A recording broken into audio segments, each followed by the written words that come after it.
Okay, guys, so this is day 1 of 7411, and we are going to be discussing the main concepts or the main introductory discussion we're going to do, and also we will be we will create the initial lab. So we're going to do both things, and hopefully we can do them on day 1. So I'm gonna just keep it short, the brief introduction of 7411, but of course we need to know exactly what is the purpose of 7411, what's so different between 410 and 411, and what's still the same topics there. And we're going to be just going for the in-depth study of some of the same topics that were in 7410. So let us get going. I'll just turn off the title. And Father is not doing 411? yeah, he's doing it today. He's not able to come because of some family emergency, and but he will be here on day 2. So let's get going, guys. Again, even in the start, the class videos are just for those who are showing up or who have a very legit reason. To not show up, and it cannot be like continuous, but if it's legit, of course, it's okay. So we're just going for 7411, administering Windows Server 2012 R2, and for that some discussion that I always do at the start of the course, but we have done that before. It's just a refresher, a quick one. So yes, the introductions normally are done, but we don't have to do that. Yeah. Wow. Yeah, sure. That's for... Hey, that is a good idea. Whose idea is that? Good. Okay, because it was really disturbing me here. So, let's just go ahead. Yes, that's my introduction. And your introduction, we already know each other, so no need for that. And again, are you the easygoing type? Now we know that you guys are, if you made it to the second level, you're tough. You're soldiers. And let's see who make it to the third level. The soldiers are sleeping. So yeah, this means I'm saying that this slide does not apply to you, except for if you are not doing the labs at home or you haven't finished it yet. If you're way behind in lab, so still this doesn't apply to you, because you can see some are not even here. So this applies to those especially. Either they're overconfident, or I don't know what was the purpose of coming here. Or are you the active and hardworking type? So try to understand what instructor is saying. Let me know if I'm going fast. Ask me to repeat what you don't understand. Not shy of asking simple and easy questions. Work on your home lab and SMS me, email me with screenshots, or call me if you are stuck. My favorite part is $20 per minute. I wish. So works on hands-on labs, minimum 2 hours daily. Well, do the labs, and certification. So this is the time to work hard, and this is not the time to delay it to the next day or delay to the next day. Just work harder now, so you could be in time to apply for the job in the market. You will be sooner in the market if you work hard now. Otherwise, you will have to work hard later, and that you will not be able to concentrate, because you will be applying for a job and you will be going for some other kind of job, because we have to pay bills, right? So as long as the ministry is sending those dollars, try to work hard, try to make it count, try to make each dollar count, and really work hard and be prepared before the end of your term with the government. So key to success is dedication, and you've shown dedication, and that's very good to know, good to see. And so many have passed exams, and you're still going ahead. Don't stop now. Don't slow down. You cannot afford to slow down now. So it's like a roller coaster ride, and you really have to get it done as soon as possible, right? So you are dedicated. That's very good. Previous cohort, they were much more in numbers who were still as dedicated as you are. So, but this dedication should not this praise should not slow you down. This praise should only push you more. So get the exams done ASAP. But main thing is, if you understand and you have done the lab, only that will get you the job, right? So interview call for certifications, and once you're in the job table, interview table, of course, what you know and what you can do. So that's why repeat the lab, repeat the lab, repeat the lab, and concepts, right? So if you understand and then repeat the lab, first comes understanding, then repetition of the labs. That will get you the job. So and there is no hard and fast rule of, oh, you're gonna get the job after 6 months. That's a guarantee. There's no guarantee, right? So even if you're perfect and interviewer just doesn't like you, that could be. Even if you have not done interview with such a zeal, and you think you were not able to impress the interviewer, still next day you might get the call, okay, you're it, we like you. So it could be anything. We've seen experts waiting, and we've seen when we are giving interview and we know that this was the worst interview, and the other day they call you.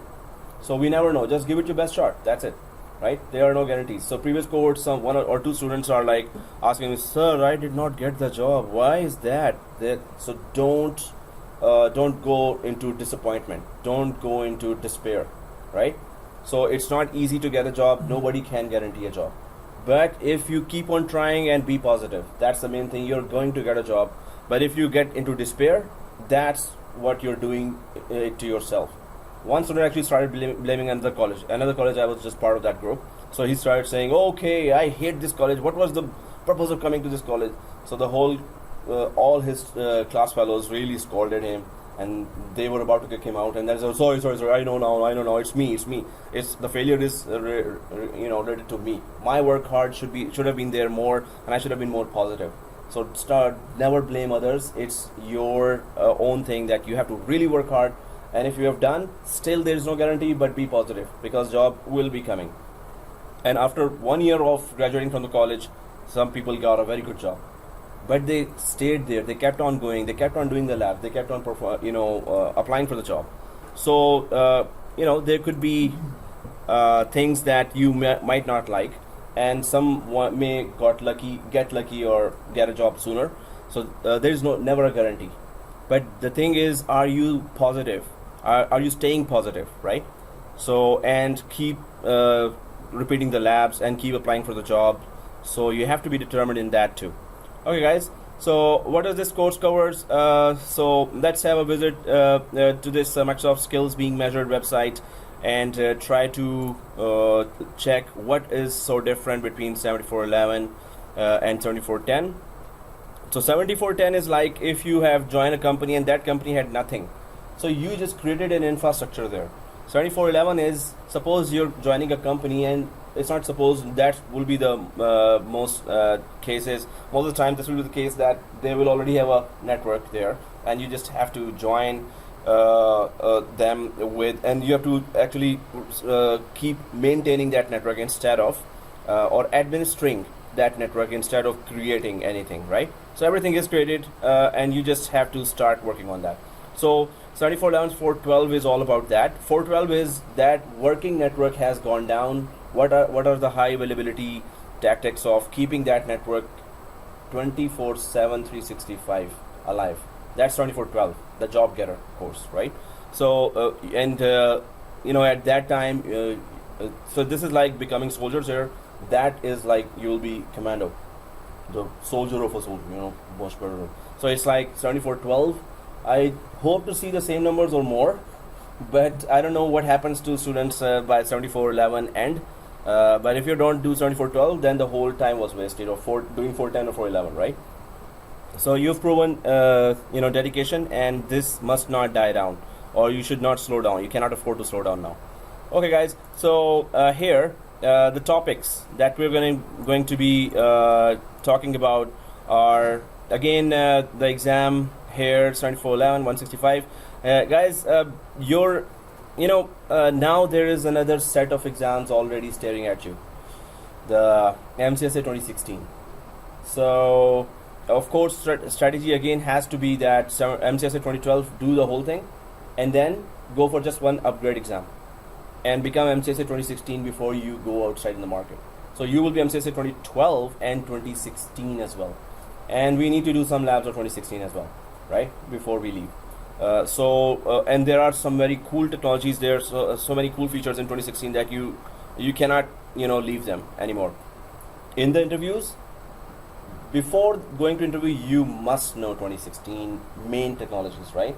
And you must have done some labs on that as well. It's so crucial because this is the transition period now. Now they expect you to know totally inside out 2012, and also because many of the companies in next 2 years will be going to 2016, migrating to 2016. So they would need you to know 2016, and they would need you to know actually 2008 and 2012 as well. 2008 is also there. Some companies still have that 20-year-old operating system 2003 as well. So this means that if some companies can have it, majority of the companies will have 2008 Windows there and Windows 2012 there. Will teach migration also from 12 to 16? Oh yeah, we're gonna go for that. Especially migration topic. Migration topic is now coming for 2008 or 2012 as well. But any kind of migration, this is the when we talk about migration, that's a very complicated topic, but we're going to discuss in detail what are the complications there. Okay, so let's just go ahead with 7411 now. Deploy, manage, and maintain servers. Still, there is deployment. Before it was in 7410 install and administer, right? So installation was done. Now deploy means it's kind of large scale deployment. So install the Windows deployment services. That's the tough one. Well, it's long one, but not tough. So install Windows deployment services. The main purpose of WDS is what? Over the network, you're going to deploy on a bare metal machine, an operating system. So if you cannot deploy, if you don't know any feature that through which you can deploy over the network, you don't have to visit the machine. You just deploy it over the network. So you must know any one technology that actually does that. So Acronis is one of them, and Ghost, Semantic Ghost is one of them. These are third party, and there are many new third party applications that enterprise applications that deploy over the network to thousands of machines. Suppose there are 500 new machines, and the boss says, okay, by this weekend I need Windows 7, Windows 8, Windows 10 and MS Office and all the other applications installed on 500 machines by this weekend. And the boss knows that, okay, if he is good, he would know that remotely how can he or she can deploy that, right? So that's what we're going to learn here, how to remotely deploy an operating system over the network to an empty machine or bare metal machine. So what are the terminologies there? We're going to talk about that. Configure and manage boot, install, and discover images. So we're going to talk about the images. What are images? Some of us may have done that before. Some of us may know that what is image, right? So anyone knows already what is an image in IT? Copy of a machine. Copy of an operating system. Exactly. Including files and system files. And yeah. Pretty much everything like applications using sysprep, I think. Yes, exactly. So Can make it attended or unattended. yes, exactly. That's what we're gonna do. First, we're gonna go for attended installation now. Attended and then unattended as well. The main thing is unattended. If you had to go to 500 computers and click every computer whenever it stops, then no purpose. So unattended installation would be the main challenge, and it's a very long it's long lab, but we'll do that. And some students made me do that. Otherwise, I was saying there's an unattended lab, and because it's very long, so let's just skip that and go. So one group of humble students just convinced me that sir, this is coming in the job. You said it's a job-oriented course, so please teach us unattended. And then I had to spend all night and just make 1,000 screenshots. And since then, 3 courses back. Since then, I'm doing unattended as well. So it's the students, if they convince me for something, hey, let's do that lab as well. So definitely, I love doing practical. So that's what IT is, right? So any other lab you can convince or what is very important in the market, we can do that. Okay. So you listen to Humber students? No, I listen to students.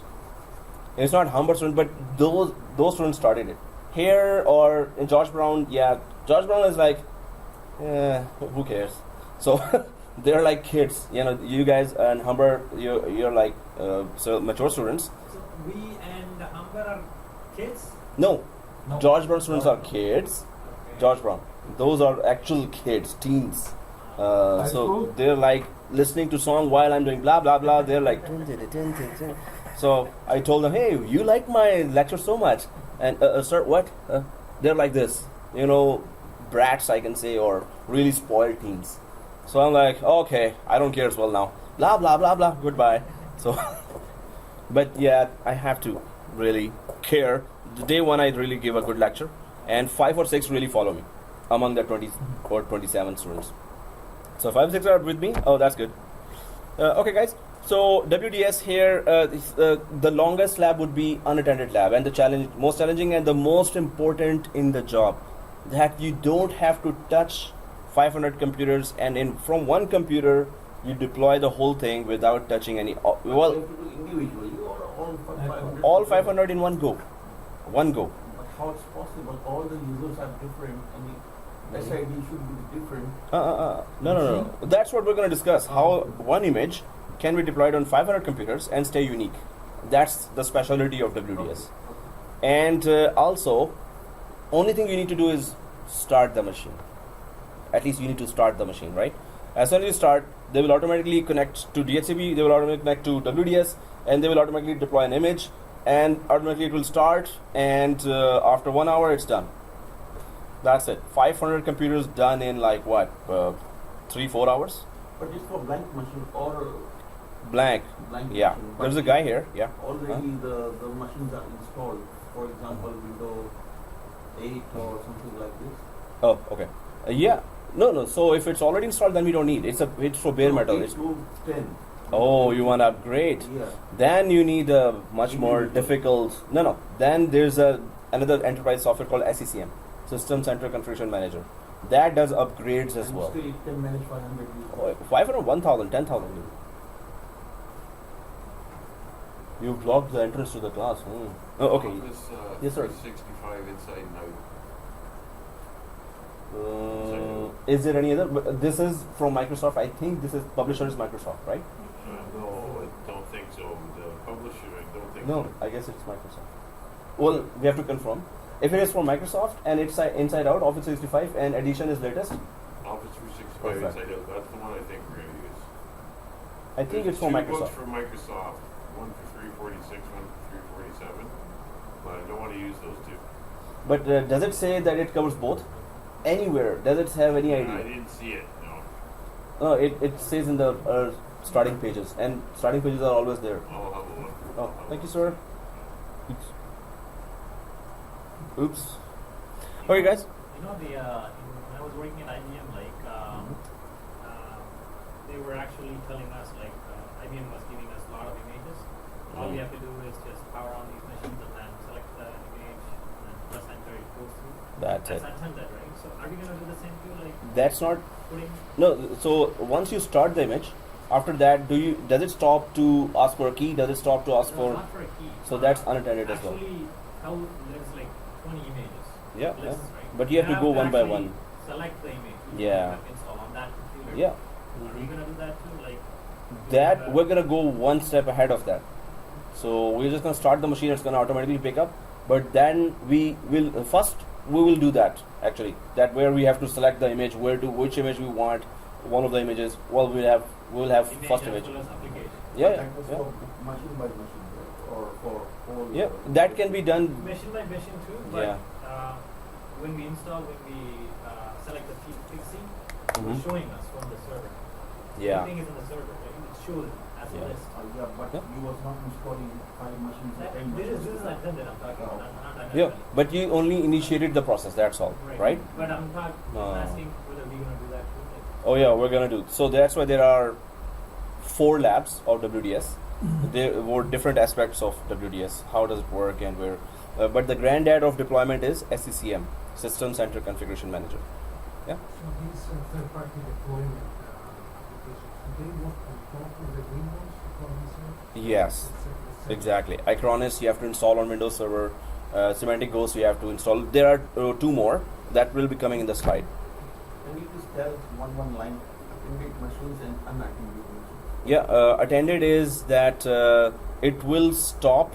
So installation starts of Windows 8, and then it stops for the regional keyboard, regional language, what you want on. Then it stops for addition of the windows. Then it stops for all those stages, and we are attending that and click, okay, and then click and then click. If there are 500 computers, whoa. So that's why it has to be unattended. We will not go there. It's not gonna stop at anything. It's gonna just shoot. And that's the specialty we're going to do. That's the first toughie of. It's not tough. It's just a little long, but it's very, very important for a system administrator. So then the second thing is implementing patch management. Do we know what is patch management? Probably on the day you said, right, if there is any issues, big bugs or anything, we actually update the patch. Are you going to do that?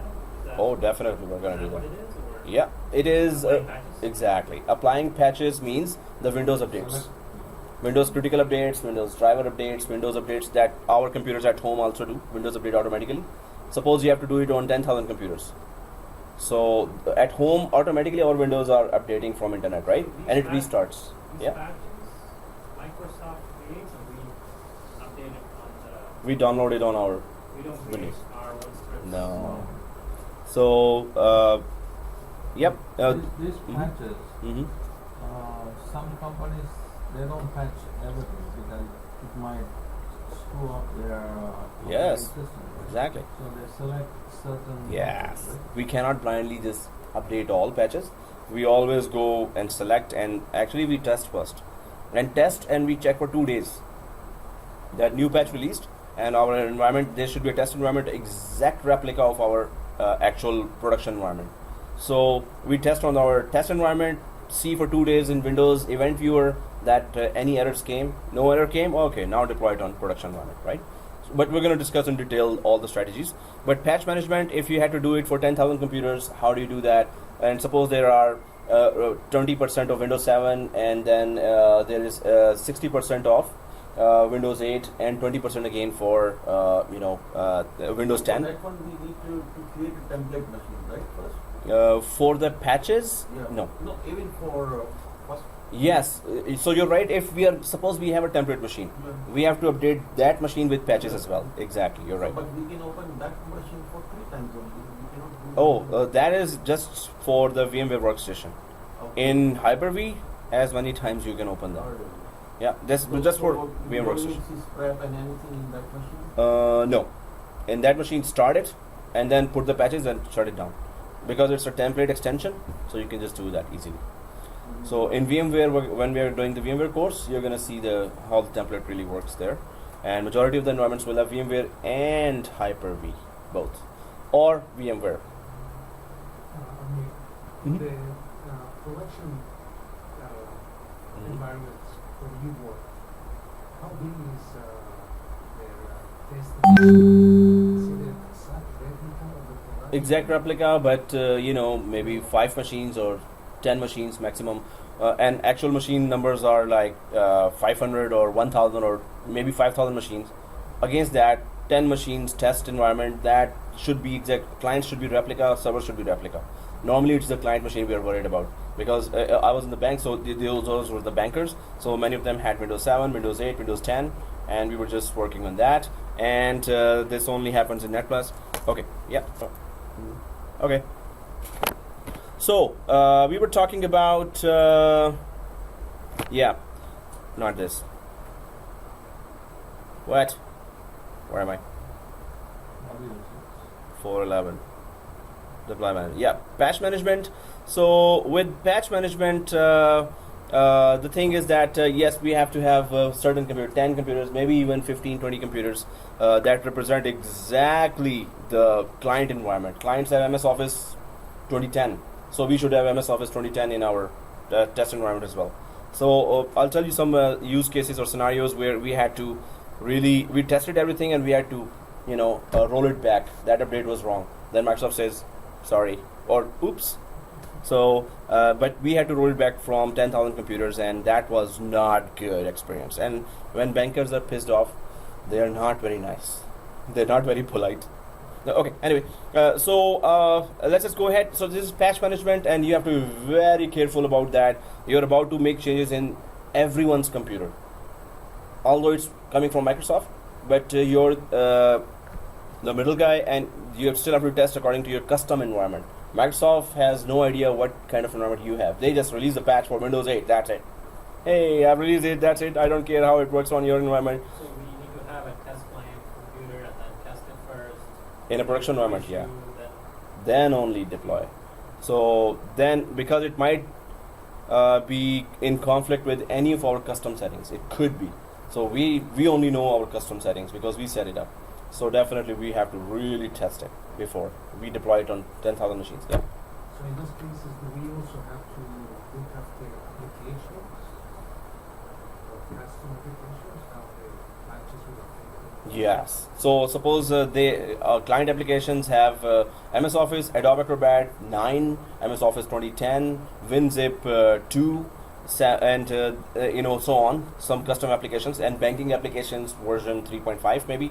So you must have all those in your test environment, and then you deploy all the patches that you plan to deploy, and then you test it for 2 days. And how do we test it? So we installed it, but there is no error. Seems like it's okay. No, go for event viewer. No errors if we are not using it. Just install and wait. No, so that's what I was saying, that if you see that there's no errors, right? But you have to go to event viewer.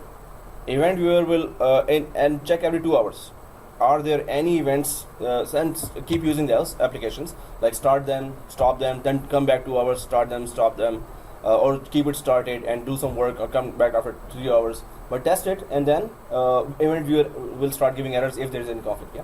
So we have to do all that, like doing tasks on the Normally, or there are testers for- in a large environments, it's suppose it's accounts department, so they have their desktop support. Sales department, they have their desktop support. So we give this to those teams within 4 days. They test and give us the report. Then we deploy it, and if they messed up, they messed up. So your task is to deploy properly and professionally on 10,000 machines, and that's not easy. And this is done by the actual higher administrator, right? Yeah, whoever is the administrator, senior administrator. If they think that you're good, they would give you the task, and it's not that difficult. Once you do it, we're going to do it here. It's going to be a little difficult here because if the communication of the machines is not good, in our case, it might not reach right away, and there will be some assignments as well. But the main thing is, once you do it, then it's easy how to do it. It's just that we have to be still very careful. We are making changes in thousands of machines, and I hope those changes do not affect any of the custom settings there, right? And then also the production environment, right? Mhm. The best way to test these patches is by using a virtual machine. Like that's the best. Well, yeah, Or- that could be best scenario, but if it is physical, because the drivers will be also installed, and virtual, those drivers are not there. So I would rather have physical machine, because everyone will have physical machine. So, but in virtual plus physical, that just gives you more exposure to where the error could come. Because clients will not be using virtual. Machines are normally for servers, unless you have gone through Unless the company Citrix. can actually allow us to have another computer. Yeah, or for testing. and they will allow large environments. They have it, but medium size, they just say, hey, what do we pay you for? So you just make sure, we don't care how, but they should be good, no errors. So medium or small companies, they just do that. So yes, then maybe I will have to just buy my own machine and just put it there. I just need to stay on the job, but definitely majority of the companies give the But many Test. companies have the different machines. oh. And it should That's be where you should with fight. different drivers. Yeah. So it has to be the same machine. Normally what happens, suppose there are labs there, or suppose there are many client computers. So one of those computers, when they arrived, one computer, you say that, okay, you bought 100 computers, I need one computer, one of them with the same hardware for my testing environment. So majority of the companies says yes, because they also don't want any issues with the environment. So it has to be exactly the same. It cannot be different hardware, definitely. So, yep. Remember you said after patches, if it goes wrong, you have to reverse it, right? Yes. Do you go and You have to uninstall. the control panel, all the patches there, right? Yeah. Go there and delete them. No, so from the central dashboard, you just uninstall them as well. You just give the command, it gets uninstalled as well. Okay guys, so monitor servers here, and then we did talk about monitoring in 7410. So okay, there's not much more there in monitoring, but in DSC also we talked about in 7410. DSC is supposed to be talked in 7411 as well. Configure alerts, we'll try to do that. Monitor real-time performance, although we did that. Some of the topics are like, come on, we just discussed that in 410. I was going through the 411 and I saw that we can still monitor using Hyper-V manager. Monitoring the... Yeah, that's for Hyper-V environment specifically. It's like, there is a tool. Yeah. What's the name of the tool? Hyper-V manager. Oh, okay. Hyper-V manager. Hmm? There's no way that Yeah, exactly. So there are actually 3 or 4 tools. So yeah. So the main thing here is that this is for virtual machines more, and to monitor events, configure event subscriptions. That's still that forwarding of events. Configure network monitoring. Okay, network monitor we did not go through, and schedule performance monitoring. Performance monitoring we also already covered it, but some of the topics are just repeating, and some have some more in-depth, more discussions to that. So there's monitoring servers, we're going to go through that. Then the topics that are different now, all the rest would be either different or in-depth of the same topic from 7410. So DFS, so configure distributed file system, and then there's configure file server resource manager, then there's configure file and disk encryption, and then there's configure advanced audit policy. So DFS is distributed file system, and it really makes our life easy. How suppose we have shared folders that we share, that we access every day. So there is one file server in Toronto, one file server in New York, one file server in London, one file server in Moscow, Munich, and it keeps on going. So you're as an accountant or a system administrator, you're collecting some files from all those file servers. Maybe there are 10 branches. Each branch has one file server, and each file server has one shared folder that you will have to access every day, right? So how do you access a shared folder? You go to run, type \\. Do you remember that? We go to, if we want to access a shared folder, we go to run, type \\. And then into the server. Name of the server or IP of the server. When you press enter, what happens? Its shared folder list comes up, right? So if there are 10 of those, or maybe 20 of those, maybe 30 of those servers, so it is like typing different, although we can map the shared folder as well. So we're going to learn that, how to map. Maybe we did that. Did we do how to map a network drive or how to map a shared folder before? Did we do that? I think in the first class. We did that, right? Class, Yeah. So into folder, hmm? not into folder. Yeah, map shared folder. So we can map them as well, but the main thing is, suppose you have 30 shared folder that you will have to access every day. So 30 shared folders mapped, sometimes the mapping gets removed, or sometimes you have to remap again, right? So the main thing here is to make a life easier. What if you have a one shared folder link, and under that all 30 shared folders are showing in one line? That's easy, right? You have to configure a DFS server for that. So one shared folder link, \\, your domain name, / company shared folders, or just whatever you name, company folders, shared folders, whatever. That one link everyone has to remember. \/ domain name and company shared folders, and under that all 30 shared folders will appear, or all 40 or 500 shared folders will appear there. Whichever anyone wants in that one list will appear. So you make the end users life very, very easy, right? But if you want to access through IP address, that actual shared folder, since we are putting all the server into one folder, right? Yeah. Can be accessed by IP address as well? So we can still access separately as well if we want to access separately.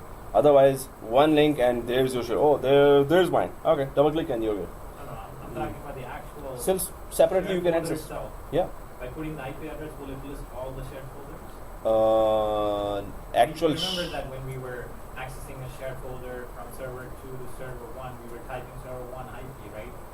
If Yeah. if we don't type server 1, we entered IP, it showed the shared Same folder. thing, exactly. But in here, since we are putting all the server into a shared folder, Yeah, right? And then everyone needs to remember that line, right? Yeah. You said, right? yeah.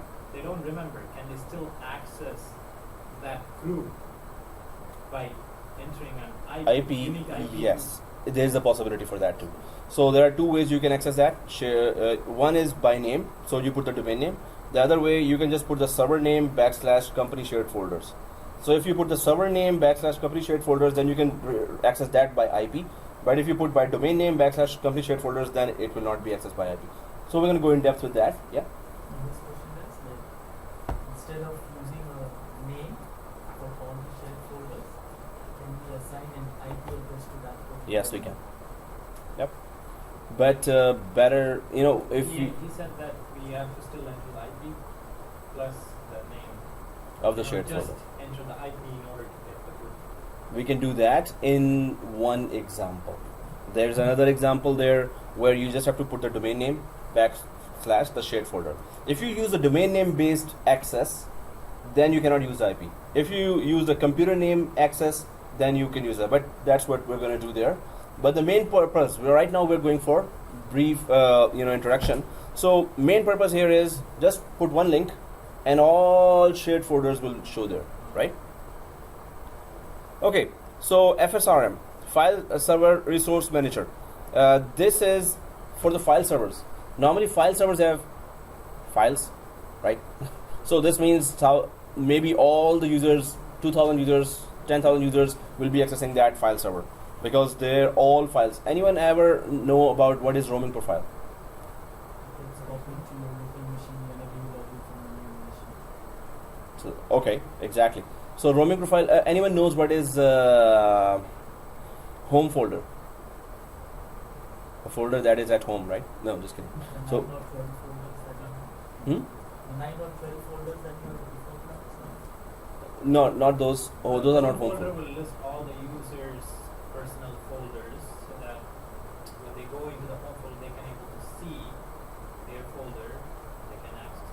You can still make them not to see the other folders inside the home folder. Yeah. That could be it, but no. It's type of my documents. My documents, it's kind of that, but no. So home folders, yeah. It's when you log in into a computer, you have access to a certain file structure. You cannot access other people's files. Well, everyone is near, but not exactly. Yeah, you're near as well. So we see that Z drive in my computer, under my computer. Did we see the Z drive there?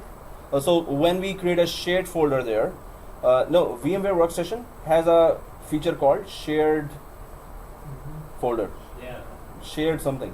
What was that shared something? Huh? Share VMs? No. I'm just gonna show you now. It is this one. Shared folder. Yeah. So see this, right click. If I just go to right click and go for options here in VMware Workstation, and there's shared folders here, right? But do you know what it does if we enable it? Under my computer, in the Windows 8 or Windows 2012, it shows a Z drive. That is, the C drive is our local drive, right? Then D drive is D drive is our CD-ROM. So Z drive is the one that just gives us a share or access to a remote folder or a folder inside our hardware, right? So main thing here is that home folders are also part of the file server. We're going to create those home folders. We're going to create the roaming profile as well. In FSRM, just to know that how in production environments and mandatory profiles there as well, we can just create all those.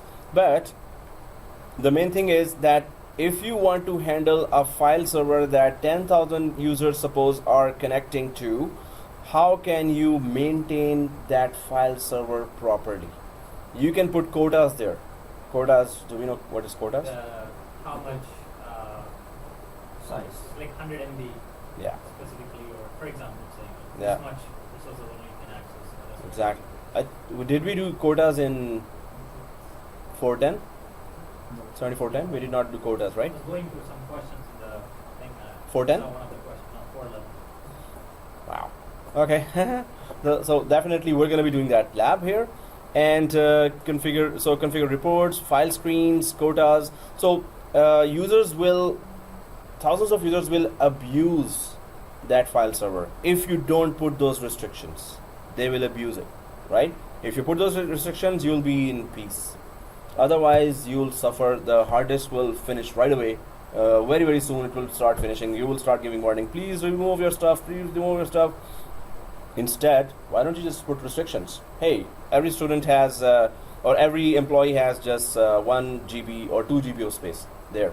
So only put, and any of the movies or anything else is not allowed to be put. So Users nowadays in the companies, they are very intelligent. They don't keep these things in the network.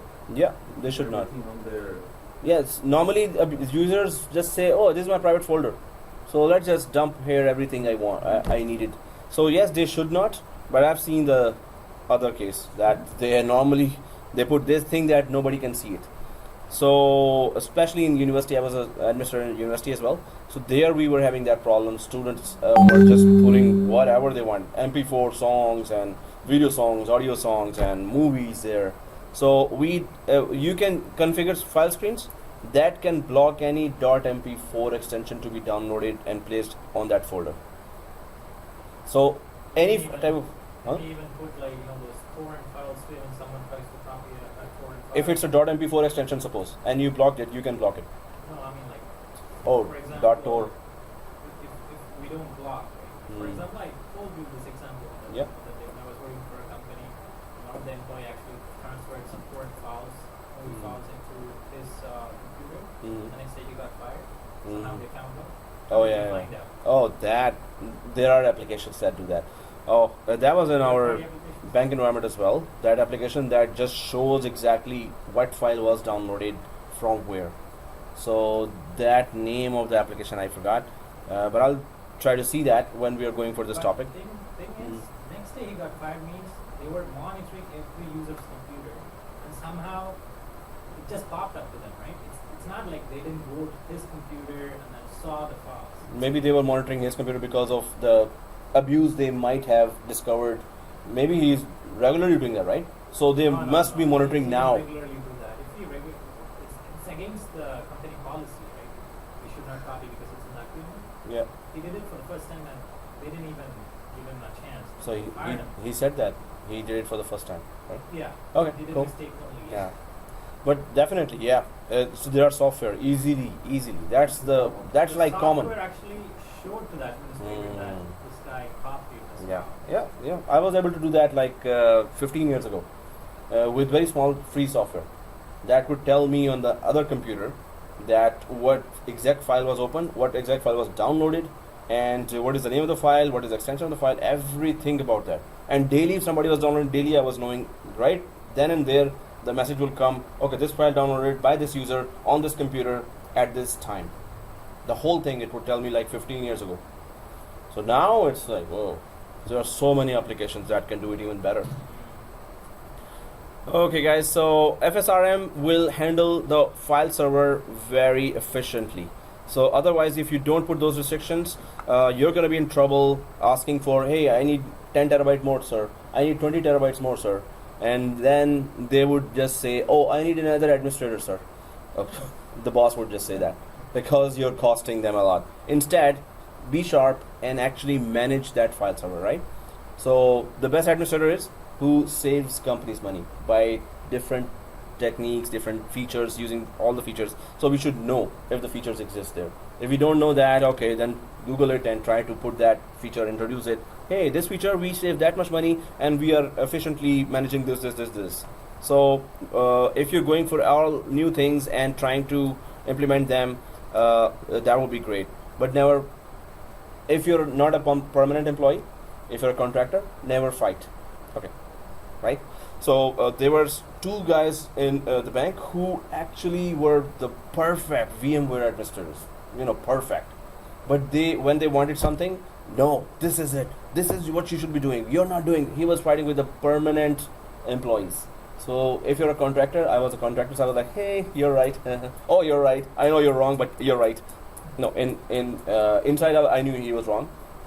But anyway, okay, if you insist, sir, it's okay. Always be. What happened to that job?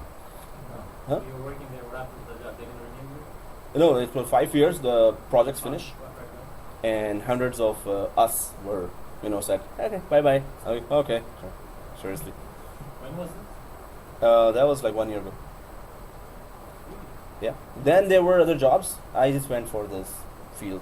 Now I have contracts just on the weekends where I can just sit home and do that. So Were you doing teaching job while you were working? since whatever, yeah, evening and weekends I was doing that, but that was really tough. Then flipped, and if it's earning me better than those jobs, then why not? Yeah. Right? So Only problem is you have to handle the students. oh yeah, and that's the fun part. Yeah, there has to be some challenge, right? That's cool.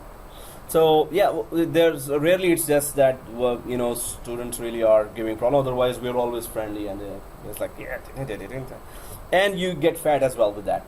How? Because students are bringing so much samosas. Humber, it's the routine. So 411 you need samosa? Korean. Oh. Okay, no. I did not mention any food till 411 now. you need samosas. Upgrade.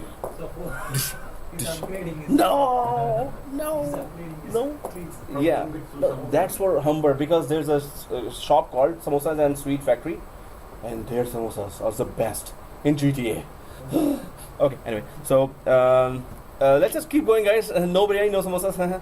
Okay, so so configure file and disk encryption. Encryption does two things. First is encryption does two things. Protect the data. Hmm? Protect the data. First is encrypt the files, and the second is encrypt the files. It's the same thing, one thing, yeah. So, but there are two ways, two types to protect, either moving data or sitting data. So sitting data means you saved it in the hard disk and you need to encrypt it. And moving data, of course, moving data, copying from here to there, but encrypted. So IPsec does moving data encryption. IPsec, we did talk about IPsec actually in firewall, right? So Moving data, we were using Kerberos. That is different. Kerberos is authentication. KDS something we were doing. Kerberos is for authentication. And it's also for moving data. Well, it's just for authentication of username, password, and but moving data security is IPsec, not Kerberos. Kerberos is just authentication. So first you authenticate, then you move data, right? First you have to authenticate.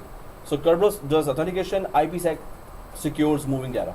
So they are different, right? So you have to just log in. You need Kerberos for that, right? So so IPsec does moving data encryption, and that's, we're not saying security. We're specifically saying encryption.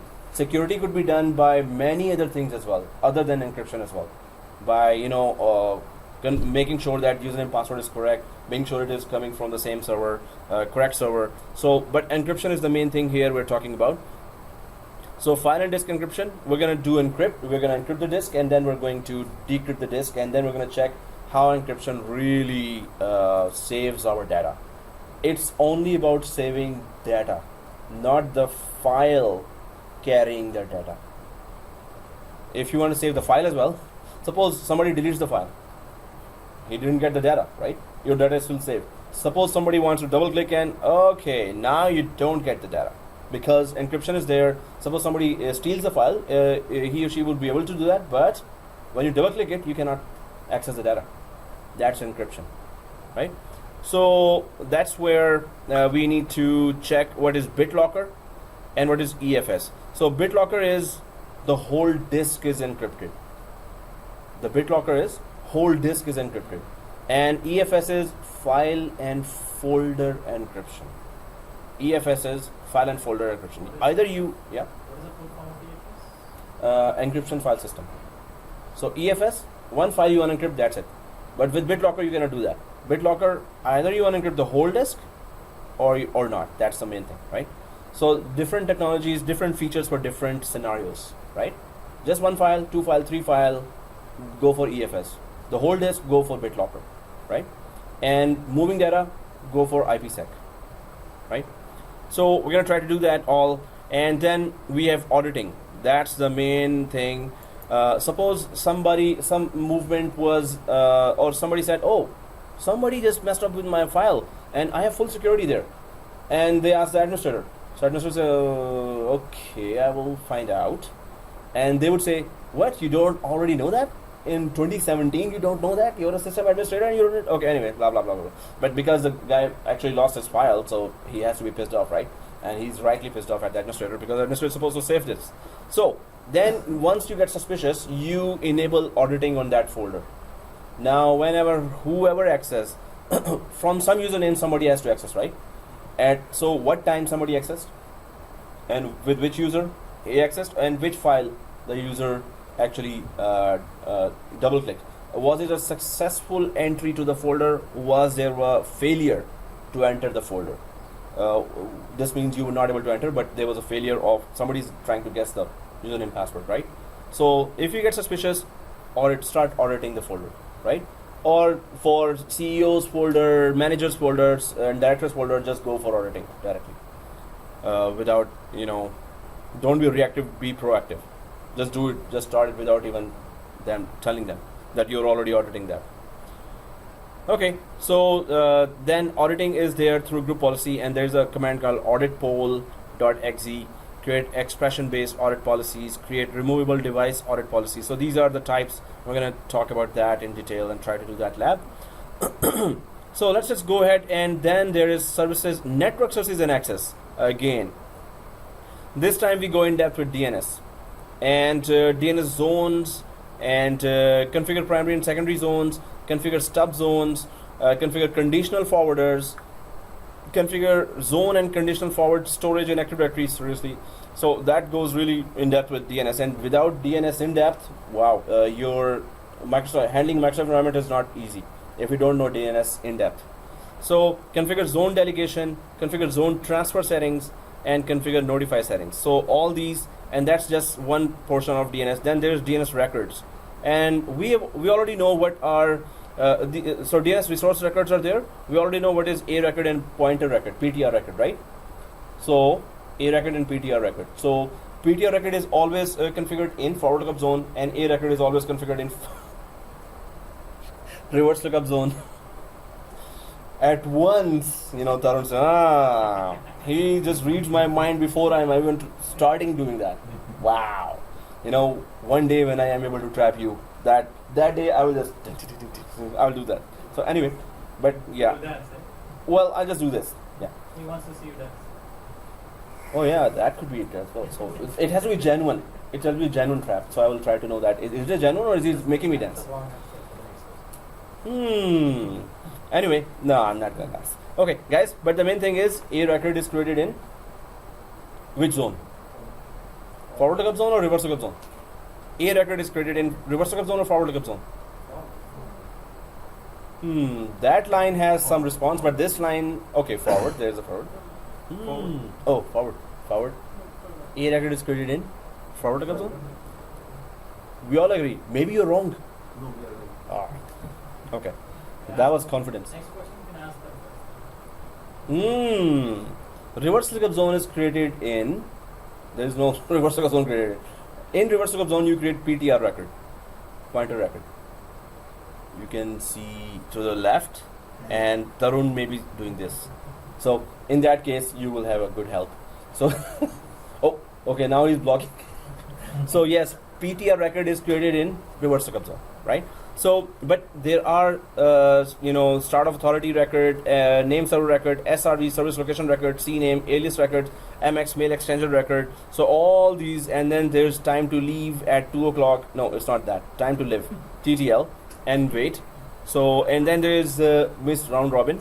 It's not miss, so it's just round robin. What is round robin? We're gonna test that as well. Configure secure dynamic updates. So that's in-depth DNS, right? And without in-depth DNS, you cannot control Microsoft environment without that.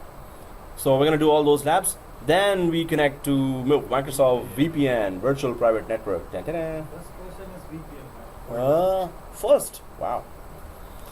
How many total? But you've not gone through all, right? I went through 50, I saw like 2 or 3. Already. Okay. Phone So number, yeah, VPN. So virtual private network. Anyone knows the one-liner for that? It's like a tunnel that secures connection between you and whatever it's probably like Office? service you want to access. Office. Yeah. In your office, Yeah. it creates a tunnel through the internet. So it's a remote connection that is secure, secure. right? Encrypted. So how encrypted is that? What protocols we use here? We're gonna discuss that. NAT. We already know NAT, right? Or Yeah. maybe not. Network address transmission, yeah, we know. Oh, it's written here. No, I mean like. Yeah, we know that. Yeah. So whatever IP Purpose. we use Ah. is when we send an probably a data, or we want to pretty much access some resources through the internet. All they see is a different IP address, not the IP address we use. So it translates Yeah. the network IP address to a different IP address. So that That's the explanation. Yeah.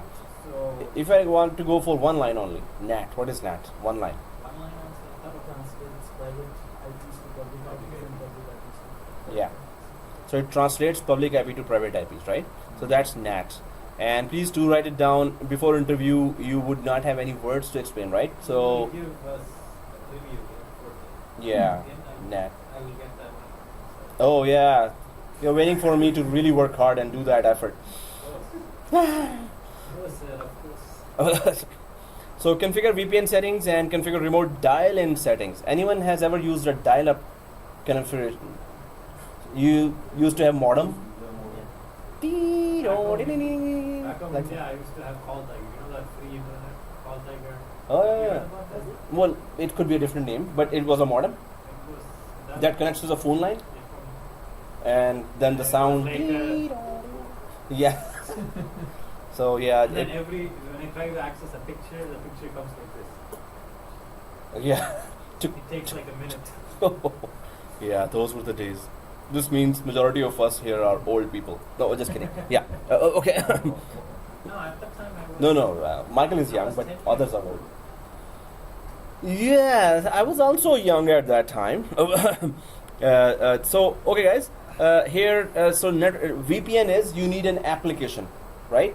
If a VPN application is installed, you need a certificate for that. Certificate does two things. This time it is two things. Yeah.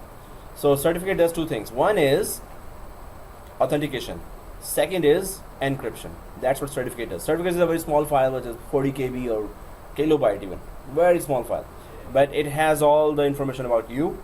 Your username, your domain name, which network you're connecting from, which MAC address, and a lot of other things that certificate. So certificate tells the other side, the VPN server, it's a legit user, it's the user who's allowed to connect, is connecting right now. If VPN server does not see the certificate, it will not let you log in, right? So that is one secure file. But anyway, VPN is one application you have to install, and then inside the application you have to put username, password, and the certificate has to be there, a file that will be given by the office, by the company to you. You put that file inside that computer, and then you double click. It will check your username, password. It will check the certificate file. Then it will let you log in, right, to the company network. But what if you don't have to do that? You still want to remotely connect, but okay, certificate would be there. But you as an end user, all you have to do is, suppose you were in the company with a laptop you were using, and you went out of the company. You still want to do a lot of work, but during the lunch time. So there's a Wi-Fi there. As soon as you open your laptop lid and you connect to the public network, you're connected to your company right away, without any double clicking, without putting any password, without doing anything from the end user. Just opens the computer, and if it is connected to internet, you're connected to your company directly. So you're talking about VPN. Direct access. That's the next topic. Direct access. This is crazy. But That security, no? sorry. That security by Yeah, that's always the main question. Is it secure? You're just connected. Whenever you open the lid and you're connected to internet, you're just connected to the network, your company network. But Which is still, connected. this is done because of VPN. This is done because of VPN, right? direct access. So direct access and VPN are two different things. So both VPN and direct access, the similar thing is they are both remote connections. They connect you from your home to your office, and from your office to office, branch wise Or from between. your office to any public. Yeah. Any other site as well, wherever there is a For server. example, if you have a laptop, like you said, the scenario, like you're sitting in a coffee shop, and then you're trying to access your company resources. So direct access and VPN pretty much does the same thing. They remotely connect, but the way they connect is different. So they remotely connect. That's the main thing only. But the difference is VPN. You are a non-technical user. Suppose you're the director and you have no technical experience other than opening an MS Office, Word, and Excel. That's it. So you double-click the VPN software. It opens. Then you put the password, and then click connect, and it tries to connect. Right. So what if the software is corrupt? Now you're stuck. So you are in the middle of the night, and tomorrow morning there's a very big conference, and you're still working on the slide and everything. And oh, I need to connect to Office. Oh, there's one file there. From there, I need to get more data. So when you try to connect through VPN, the software is not working. Seriously? Okay, help desk. At night there are night shifts, right? For the help desk, they connect, and then oh yeah, sir, what did you do? Told my software VPN is not working. When I used to double click this icon, the software used to pop up, but now it's not going up, and it says there's an error, internal error coming. So then help desk cannot do a lot here, right? If they have a mechanism to remotely deploy over the VPN any software, which is kind of not very easy, or if the help desk can connect to your boss's laptop and then access internet connection, then download that software, then try to configure. Most of the help desks do not know that kind of advanced way to install the VPN software again. So suppose the VPN software is not working. You're stuck. End user is a non-technical guy, and he says, oh, go to this, go to control panel. Oh, what is the control panel? No, sir, go to start. What start? Where is the start?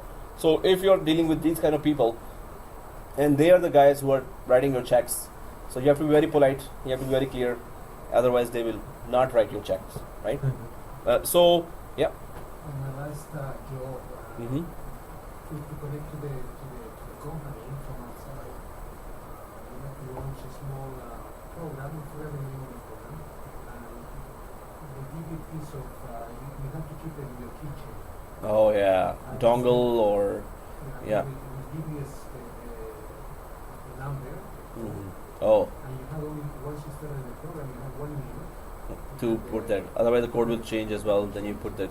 Yeah, that's also very good. Only will give you like 8 hours of connection, Mm. and then you have to go through the same thing again. Good. So that. was VPN.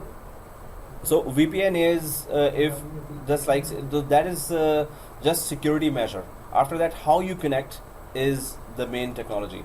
Maybe you're connecting through Cisco VPN. Maybe you're connecting through Juniper VPN, UI VPN, or any other VPN. There are VPNs from this is Microsoft VPN. But how to identify our employee?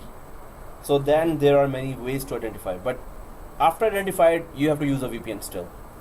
So that is just the initial authentication method that you put a code there, right? After that, you have to use still VPN. So, okay guys, the difference I was saying that here, that VPN, you need a software, direct access, you don't need a software to remotely connect. If your laptop is configured with direct access configurations and settings, then once it is done, and that is done by the system administrator, right? So once your laptop has those settings, it is just some group policies that remotely implement those settings in the laptop. After that laptop, wherever you take it, it's just connected to your company networks. All you need to do is just remember your local password of your laptop. That is it, right? So put the password there. After that, internet is in the background enabled, and that's it. You're connected. So does this direct access means MAC address for that computer? It will need everything about that computer: MAC address, IP address, and all other identities. But the main thing, how the mechanism really works, it's well, we're gonna discuss when the topic comes. But the main thing is the security mechanism is automatically initiated. In VPN, user have to put first his or her local laptop password. Then he has to put the VPN software password as well, and then he gets connected. And a certificate file has to be there. So there is no manual work here. You open the lid and that's it. You're connected. But the security software will get activated as soon as the internet gets activated. So all the security software will start automatically get activated. Once they're activated, then they will let you connect. But it is all automatic. End user has nothing to do at all, other than open the lid, laptop lid, or as soon as you're connected to the internet, the security mechanism in the background will get activated. You don't have to know what is that. You don't have to. You're an end user who is non-technical guy, so you have no idea what's going on. But I'm secure and I'm connected directly to my file server from McDonald's. I'm directly connected to my file servers from another country where there's a conference going on. So wherever I am and internet is there, security of the laptop automatically gets activated. What is that security? We're going to talk about that. Yeah. That's not security though. Right? If somebody steal your laptop, open it, they can access your... No, they're going to detect. So first of all, you're going to put the local password there, right, for the laptop. you That have can to be, put but that's not the environment password. So, and second thing, when you're connected to the environment, when you're connecting to the file server, you still have to give your password. When you're connecting to a domain controller, you have to still give your. But connecting to environment is the main thing. You're connected. Later, you want to connect to file server, you have to give your administrator password, maybe user password there. So passwords are still there, but VPN lets you connect with the help of software. So if the software is corrupt, that's it, you're stuck. But here, you don't have any software to connect. You're connected, but now start using your username and password to connect to file server, so a web server, email. You still have to put your passwords inside, but you're connected. Someone can access the laptop, like you said. An hacker can still access the laptop, and pretty much, if the user is not like too technical enough, and if he doesn't clear the cache, he can still have the server credentials into this laptop. That's why extra security has to be there. Extra security means either you have the fingerprinting there, just like all modern laptops have. Many of the laptops, this one also have that. I just put the finger here and it's gonna just open all my. So we need to educate the actual user. No, so the laptops are already configured with that, and this is the whole mechanism of even giving the laptop to the user. That okay, I want your fingerprints here, and then there are many methods here. There's a smart card that you can put there. Okay, so in the production environment, probably like an administrator actually provides a work laptop to the client. Yeah. He cannot use this technology like the direct access thing on a personal. No, it personal has to thing. be office laptop. Yeah. Okay. Right. Yes, I was thinking that isn't direct access is more secure than VPN? Because if somebody can steal your password of VPN. So that's what we're saying. That then put the fingerprinting as well and the direct access as well, right? How are you? Hey, fine, great. How are you? And how are you feeling? So. Great. Yeah, Yeah. took me 3 hours to get here. Oh, It's okay. not working, Oh, Yeah, it's not sorry. working. So one of those are working. Just 401 was all Oh, blocked yes. because of the accident. Yeah, Oh. like the truck was. Yeah, the truck is just I saw it horrible. in the morning. It was about to fall on the Yeah, on the main bridge. Oh express. shoot! Towards the ramp. Ooh. So they blocked both the roads, underneath and as well as. The whole thing is. The whole thing. So So how I was did you- trying to oh. shortcut it, and everywhere I go, I ended up So at you started at 9, but 8:30 almost. wow! Yeah. This I saw is the news around rare. it, yeah. Where is Whoa. It's at 400 and 401. Oh, 400 and 401. So it was Ooh. all blocked. I'm coming from Winston Churchill, 401, right? So Ooh, that's No, the bad. good thing is, Yeah. the truck didn't Uh-huh. fall when it was actually. That resuming. So you were saying that how is it direct access secure? So that's why there's a fingerprinting technology, and there's that smart card. So you put a card inside the laptop, then it will authenticate you, right?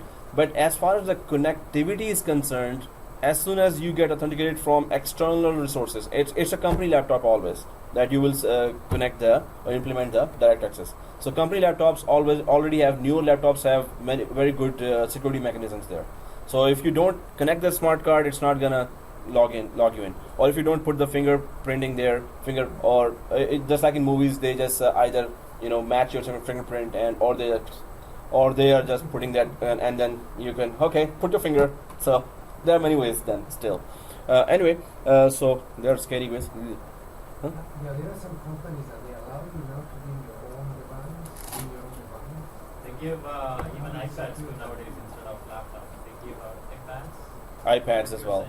Exactly. So there's many security mechanisms, and yeah, BYOD, bring your own device. How do you secure? So, well, then they must have some security mechanism there. They will just still put their own security there, but they must have something then. Otherwise, it's company laptops. We're talking about large environments where they can afford to give these kind of laptops.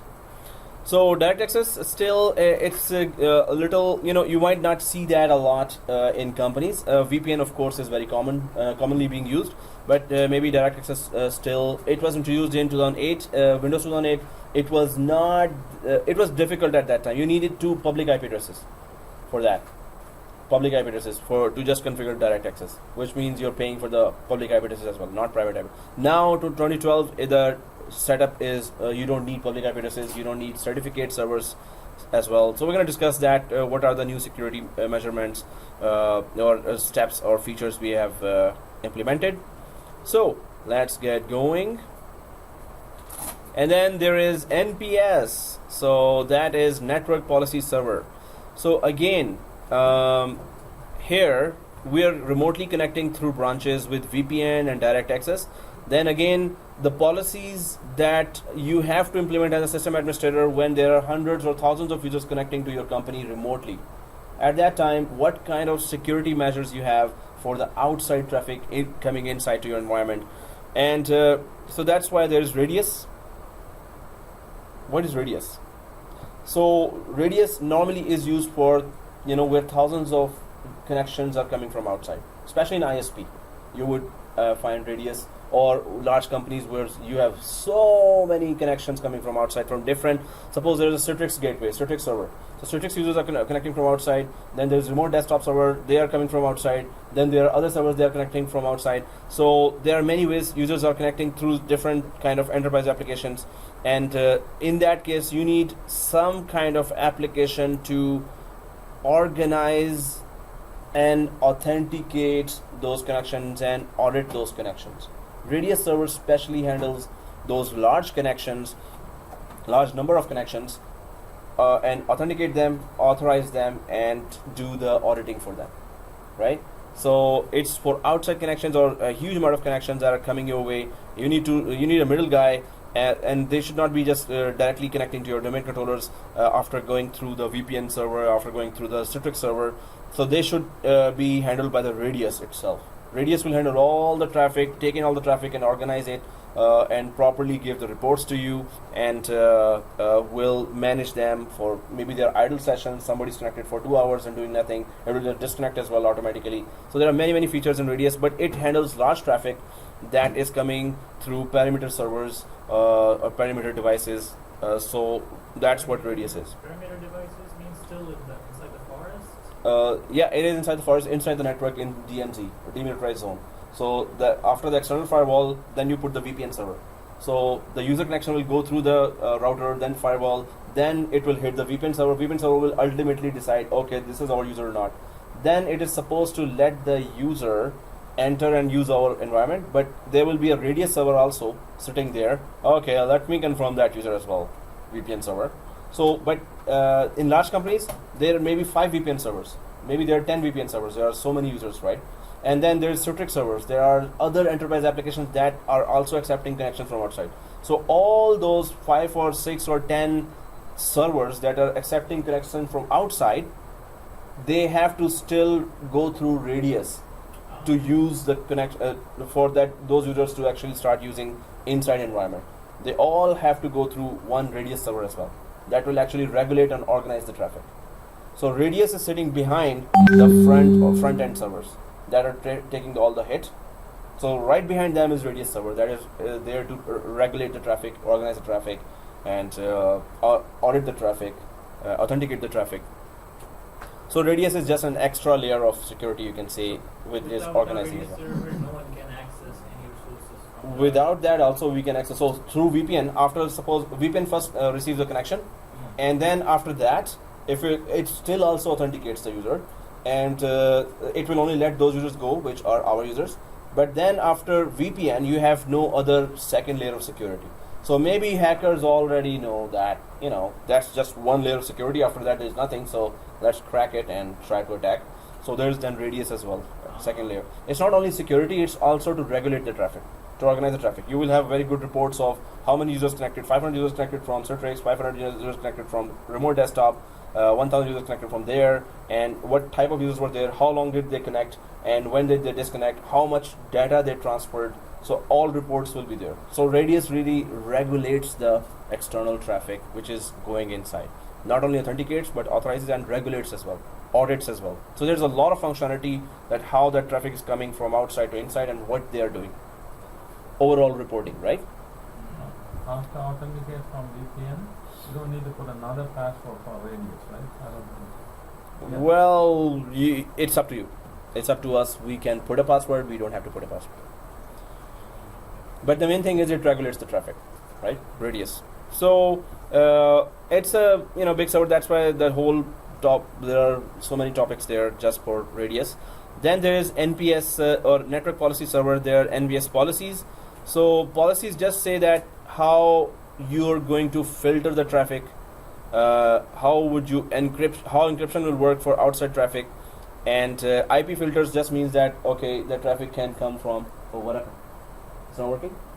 No, this one is, Oh. I think it's talking about. Yeah. Mouse is not responding. So resuming now, so what we were discussing are these NPS policies with filter the traffic. Then there is NAP, our favorite topic. No, Yes. it's like the main name should be NAP and snore. It should be snore as well. But anyway, so NAP, but it is. Huh? Without, we should remove the bracket and in cricket should not snow. Oh, nap but don't snore. Yeah, that's good. Okay. So network access protection, and so this is very good service that if you are connecting from your machines to the network and your machines are not healthy, what does that mean? Unsecure? Or, I'm sorry. Not Is it antivirus. hardware-wise that is not compatible or? No, healthy means antivirus signatures are not Oh, latest. okay. Windows updates are not latest, and maybe firewall was a policy that they have a policy that firewall should be on, so it's not on. So in that case, also that it's going to check if it is healthy, it's going to let you connect. If it's not healthy, it's not going to let you connect. So if your virus definitions are not updated, then it's not going to connect you. So it's not just updated. What if the computer is infected? That's different thing. What you said. Like Maybe it is updated but infected. Yes, it will still let you connect. But if it's not infected, but it's still not updated, it's No. still not healthy. No. So then there are many ways. Remediation networks are there. If your company large and you so suppose the boss is connecting and the boss laptop is not updated, so that's not productive. Now boss will say, hey, who put that technology there? I know security, but I need to connect. So that's a lot of right? So still there's a remediation network that you create, that if in case NAP rejects you, redirect that connection to a remediation network where you have an antivirus server, you have a Windows update server, and you have read-only domain controller that has those policies. It will update those policies to update the WSUS as well and everything. So the main thing is you can have a remediation network that will update everything, then it will redirect again to VPN, and this time VPN NAP it will again update to NAP, and NAP will now check again, and if everything is updated, it will let you connect right away then and there. So you can have that kind of facility as well available. If you're not updated, we will update you right now after authenticating that you're our machine, and then you can go in. If you don't have a remediation network, then it's either connect or disconnect, which is like politically, bosses might say that, okay, is it possible that our machine will always be updated? It's still your responsibility that they will blame on you that, okay, I did not get connected, but am I updating my antivirus? No, system administrator is updating the antivirus. So you will be stuck there. Anyway, but we need to know that how it works, and we're going to do that lab. And then configure and manage Active Directory. Wow. So now we go back to the roots, Active Directory, and then we go in depth with what are managed service principal names, SPNs, what are Kerberos delegation, what are service accounts and managed service accounts. Service account is that suppose so we create user accounts for users, right? So users can log in, but there are user accounts or which are called service accounts. Actually, they are created as if we create a user called Obama or Trump, right? We can create those users here. So we can create service accounts as well, which are created exactly as user accounts are created. But service accounts are not used by users; they are used by applications. So applications sometime need to connect to Active Directory, and they need some privileges to access some data from Active Directory. So applications are given some user accounts which are called service accounts, which have higher privileges automatically. So applications use those service accounts with privileges to access Active Directory environments whenever they want. If you don't give them service accounts, they cannot access automatically Active Directory, and they cannot do they cannot perform. Applications cannot perform their tasks, right? In order to run the application, in order to run and access privileged privileged components in the network, they need a service account. Then there is a And is this service account only for the Active Directory or for anywhere. SQL Server has like 12 services. Exchange Server when you install have 15 services. So some of those services need service accounts to run. Actually, all of them every service needs an account, but some service accounts we create ourselves. Some are local accounts. So applications integrate with other network components through service accounts. Just like when you install application, it says allow access to the camera and this. So application is accessing another service. Right. So in the background, it might be using, for a cell phone, it may be using just one default account there. But in bigger production environment where thousands of users are connecting to an enterprise application, so it is service account that you have to define yourself. And the vendor document says that, okay, our SQL Server you're installing, so please create a service account and then give it this privilege. So you have to go to Active Directory, it needs domain admin privilege, which is very dangerous actually.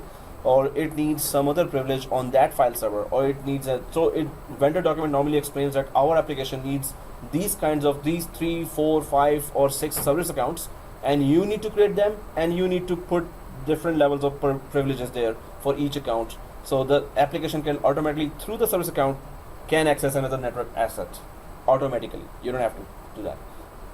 The only difference between service account and managed service account is that managed service account, every 45 days, password will expire. As soon as the password expires for a service account, you know what will happen?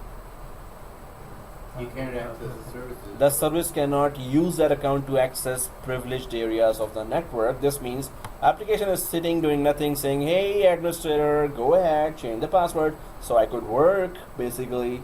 Or you go for managed service account, which maintains its password automatically. Managed service account. That's the only difference, and that's a very, very, very big difference.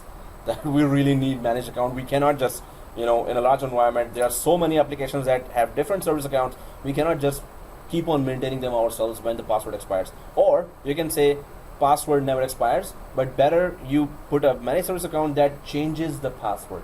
Suppose the hackers also find out the password. They can actually stop the service whenever they want and then hack the stuff, right? So managed service account actually changes the password itself and maintains the password. So password should still change, but we don't have the time to change that. We may miss it, right? And once the password is expired, it will stop. So there's already a downtime that you're seeing every 45 days. So who gets to change the password in managed services? The user or the automatic system automatically generates the new password? The service account, if you're talking about, it's managed, it's the managed account itself. It's built into that. So the way you start it, it will understand, or Active Directory will understand it's a managed account. Application will understand it's a managed account. So it's a built-in mechanism of managed service account that it's going to just change the password. Password automatically. Yeah. And user wouldn't know. No, user has nothing to do with that. Okay. Okay, guys. So what we're talking about, configure service authentication, right?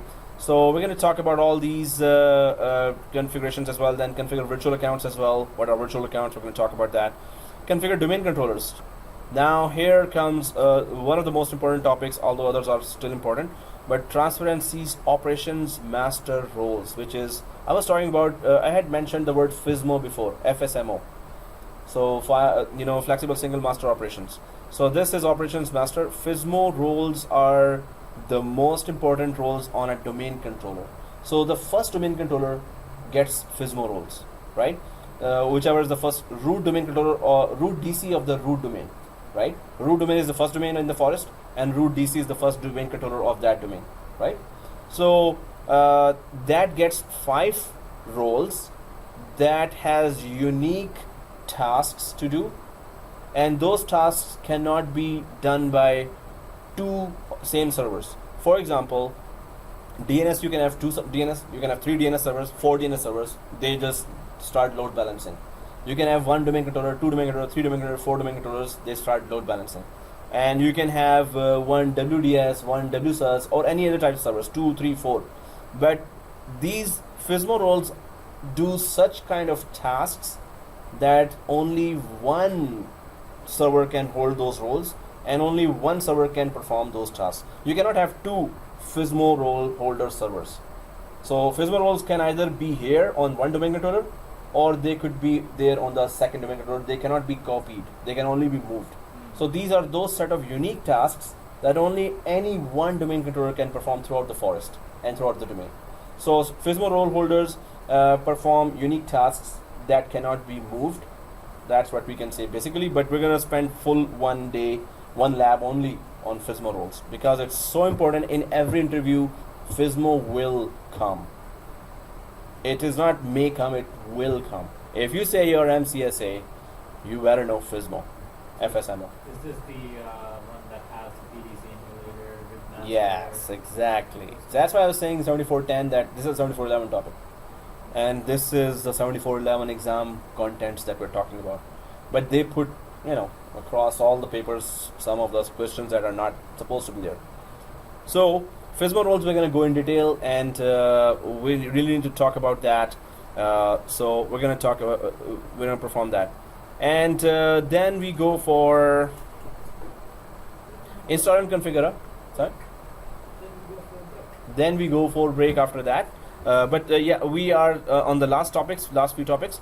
So RODC, install and configure read-only domain controller, configure domain controller cloning. Domain controller clone. So normally, it is not possible to create clones of a domain controller. But the lab is long. It's very tricky. Domain controllers are very, very sensitive servers. They are controlling the whole domain. They are the security guards of our domain, right? And you're going to clone them. So that's difficult, but we're going to do that. And install and configure RODC. What is RODC? Oh, it says here.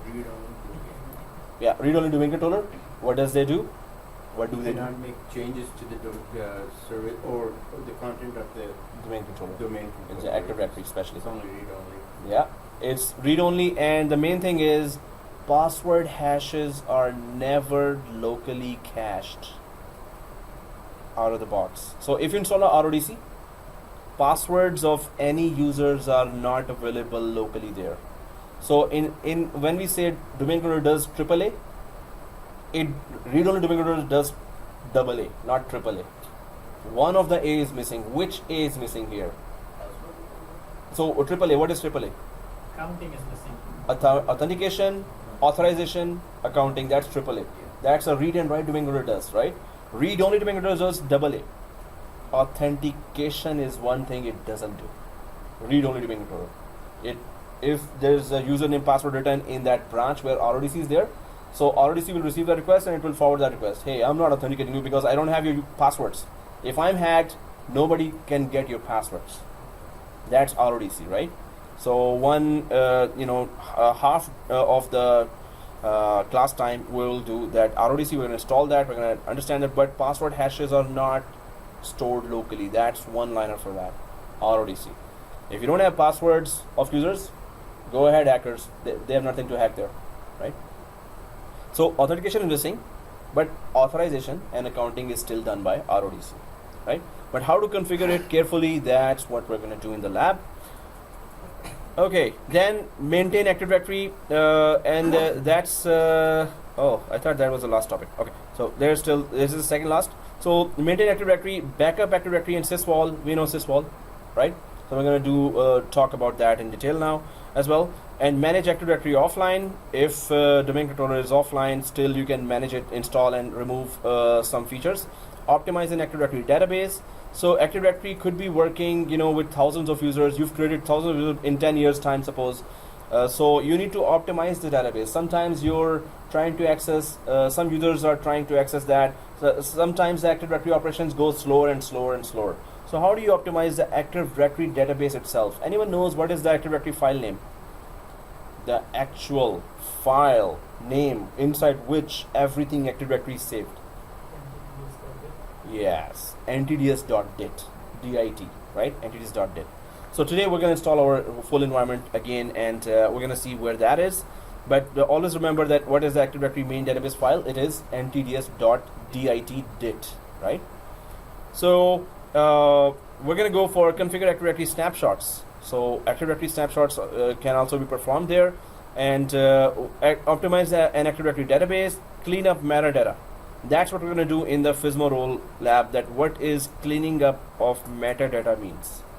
So if you lost a server, one server actually crashed, no time for any reaction. It just crashed and it's gone. And you determine that, you go there, try to start it, and no files are there, and so it's gone. But the server records are still server 2. Suppose server 2 was gone. Server 2 is still the name available in DNS as the domain controller. It is still the name available as a domain controller in the Active Directory forest. So server 2 you have to clean up manually now. You know that last night it was crashed. Now you have to go to all those areas and delete from here, it's no longer a DNS, it's no longer a domain controller. If you do not do that, you know what will happen? A crashed server, yeah? You cannot install again. No. Server 2. No, if server 2 is gone, physically crashed, Yeah. and its information is inside DNS and Active Directory, next day, you know what will happen? Lots of users Users will will log in. Users, exactly, when their username password they are writing, so Active Directory still thinks that server 2 is still a domain controller. Because it crashed, it was not properly uninstalled. If it was properly uninstalled, it will remove all its information automatically. Its information is still there, but physical server is not there. So user request for authentication will be still sent to server 2, which is not there. So half of the users will be saying, hey, I got an error, what is that? They have no idea. So you should have removed the metadata of that server. So that's another set of commands that we're going to try to do, but we're going to do it with, we're going to crash a server in FSMO roles, and then we're going to not recover the server, we're going to recover the roles from there, and then we're going to remove the metadata of that server. So all this lab is very, very important. Okay, configure Active Directory snapshots. We can take a snapshot of Active Directory, and we can recover some items from there. Perform object and container levels recovery. So what are objects? Users and computers. Container is just OU. So how do we recover all that? Perform Active Directory restore. We can restore the whole Active Directory as well from backup. Configure restore objects by using Active Directory recycle bin. So there is a recycle bin for Active Directory as well, right? So recycle bin normally contains, suppose you accidentally deleted something in Active Directory. We can restore from using this. Recycle bin, and it saves that data for 120 days. That is called tombstone time. Tombstone time. That just means 120 days deleted data will still be there to be recovered. After 120 days, it will be permanently deleted from Active Directory. Then how can you recover if you remember that data has been permanently deleted, and after 120 days you say, oh, I needed that file or object. Yeah, so then you recover from backup. If you forgot to recover from Active recycle bin, then you go backup, old backup, of course 120 days old backup, and restore from there, right? So, and then we have this configure account policies, password policy settings. Suppose accounts department has 5,000 users, and sales department has 4,000 users, and accounts department says, oh, okay, our password policy is 45 days, password should expire. So we need it 60 days, that password should expire. So, but sales department says, no, we need 45 days. Accounts department, no, we need 60 days. So you can create password policies separate as well, right? So passwords, so those separate policies for different, in 2003, Windows 2003, it was not possible. You had to create a new forest for that. Now you can just create fine-grained password policies. That means that password policy for one set of users and password policies for second set of users, separate. So you can just have separate password policies. So this is very important. It was not possible before, now it is possible. What is the lockout policy, password? How can we change that? Delegate password settings management. Some junior admin you can give, okay, you're gonna manage password for all 10,000 users from now on. How do you manage that, right? And configure Kerberos policy settings. Kerberos, the main authentication system. We talked about Kerberos and we saw the video of Kerberos, right? So it's very important to understand. In the 7410 videos, we saw that, right? So, topic finale, final topic here. So group policy processing. See, the whole, this section is just group policies. It is that important that there are these group policy processing. How does it work? Group policy settings. Again, some more areas of settings, and group policy objects. Manage it, configure it, and then group policy preferences. So that's a lot of stuff. And there's a 90 page slide for 90 pages. One PowerPoint presentation is there just for group policy and all the labs. There's continuous labs for group policy, one after other after other after other. We keep on doing all those labs. Alright guys, this is what we're going to do in 7411. This is recorded as well. You can see at home as well. So after the break, we're starting to create our basic lab, which is the same thing we did on 7410, but we have to be very careful about creation of that lab, because the whole course will depend on correct configuration of our lab.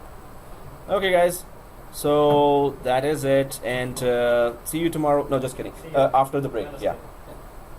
No, it's after the break, and not 12, not half an hour break, guys. Just 10-minute break. Okay, guys. So there's a 10-minute break. You want to go somewhere and buy us food? Oh, then we can wait 30 minutes. Yeah, if you're going for biryani and bringing biryani for everyone. Yeah, 30 minutes. Okay, yeah, no problem. But 10 minutes, guys. The lab is long.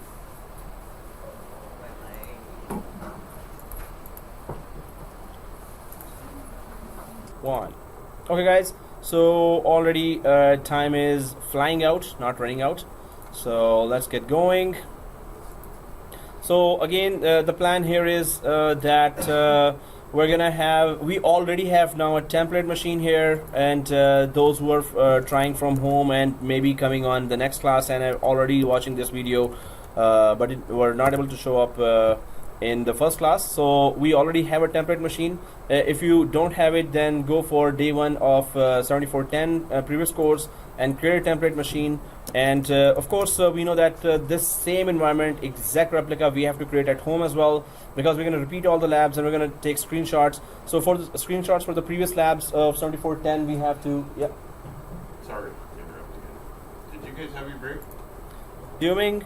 So template machine is already there, and now we're just going to create the first clone and second clone here, and then we're going to go for these steps here. The first step here is the activation for both machines. Second step is static IP. Third step is rename machine, and fourth step is the most important, snapshot. Then fifth step, we go to server 1. First of all, these steps have to be performed on both of these machines. So that's what we're going to do. Then we're going to go for the second set of configurations. So first is install Active Directory, DNS, configure and configure FQDN, and then third is rename admin, and then fourth is join a second server to domain, and the fifth step will be to install DHCP. Fifth step will be actually to create 390 users from PowerShell, and then sixth step would be DHCP. We're going to continue doing that even in the second lab as well, second class on Wednesday as well, because this is all, we have to make sure that our lab is perfect. But again, there will be that after creating 390 users, and DHCP, we have to remember to take another snapshot here. So we're just gonna go for snapshot again, which is very important for us that DHCP was working when we took the snapshot and 390 users were there, and second configurator was joined to the domain, rename admin was done, DNS configuration was done. Disabling the firewall. Oh, because in template machine we did that, so the clones will always already have disabled firewall there. And now the machine names and IPs. Of course, the first machine is going to be again server 1, and second machine will be server 2, and also server 1 IP is server 01 IP 192.168.200.1. Same thing, 255.255.255.0. Gateway will be 192.168.200.50, and preferred DNS will be 192.168.200.1. So that will be the preferred DNS and name of server 1. For server 2, we're just gonna go for same configurations, but only thing is name is 2 and IP is 2. The rest are subnet mask, gateway, and preferred DNS are exactly the same for server 2 as well. So that is the whole configuration for our 7411 lab. Once that is done, so let's get going now. So this is a whole configuration. You can take a picture of that, but that's the same configuration on 7410 we did, right? Exact same configuration we did on server. So if you're writing it and if you're a little behind, you can just use your camera as well, and that picture will be there. We still have the WhatsApp group there. Whoever is taking a picture, if you're in the WhatsApp group as well, you can just share it with others as well. But anyway, you can just take a picture instead of writing, or you can write it down as well. Once this is done, let's get going. Anyone has written it down or took a picture?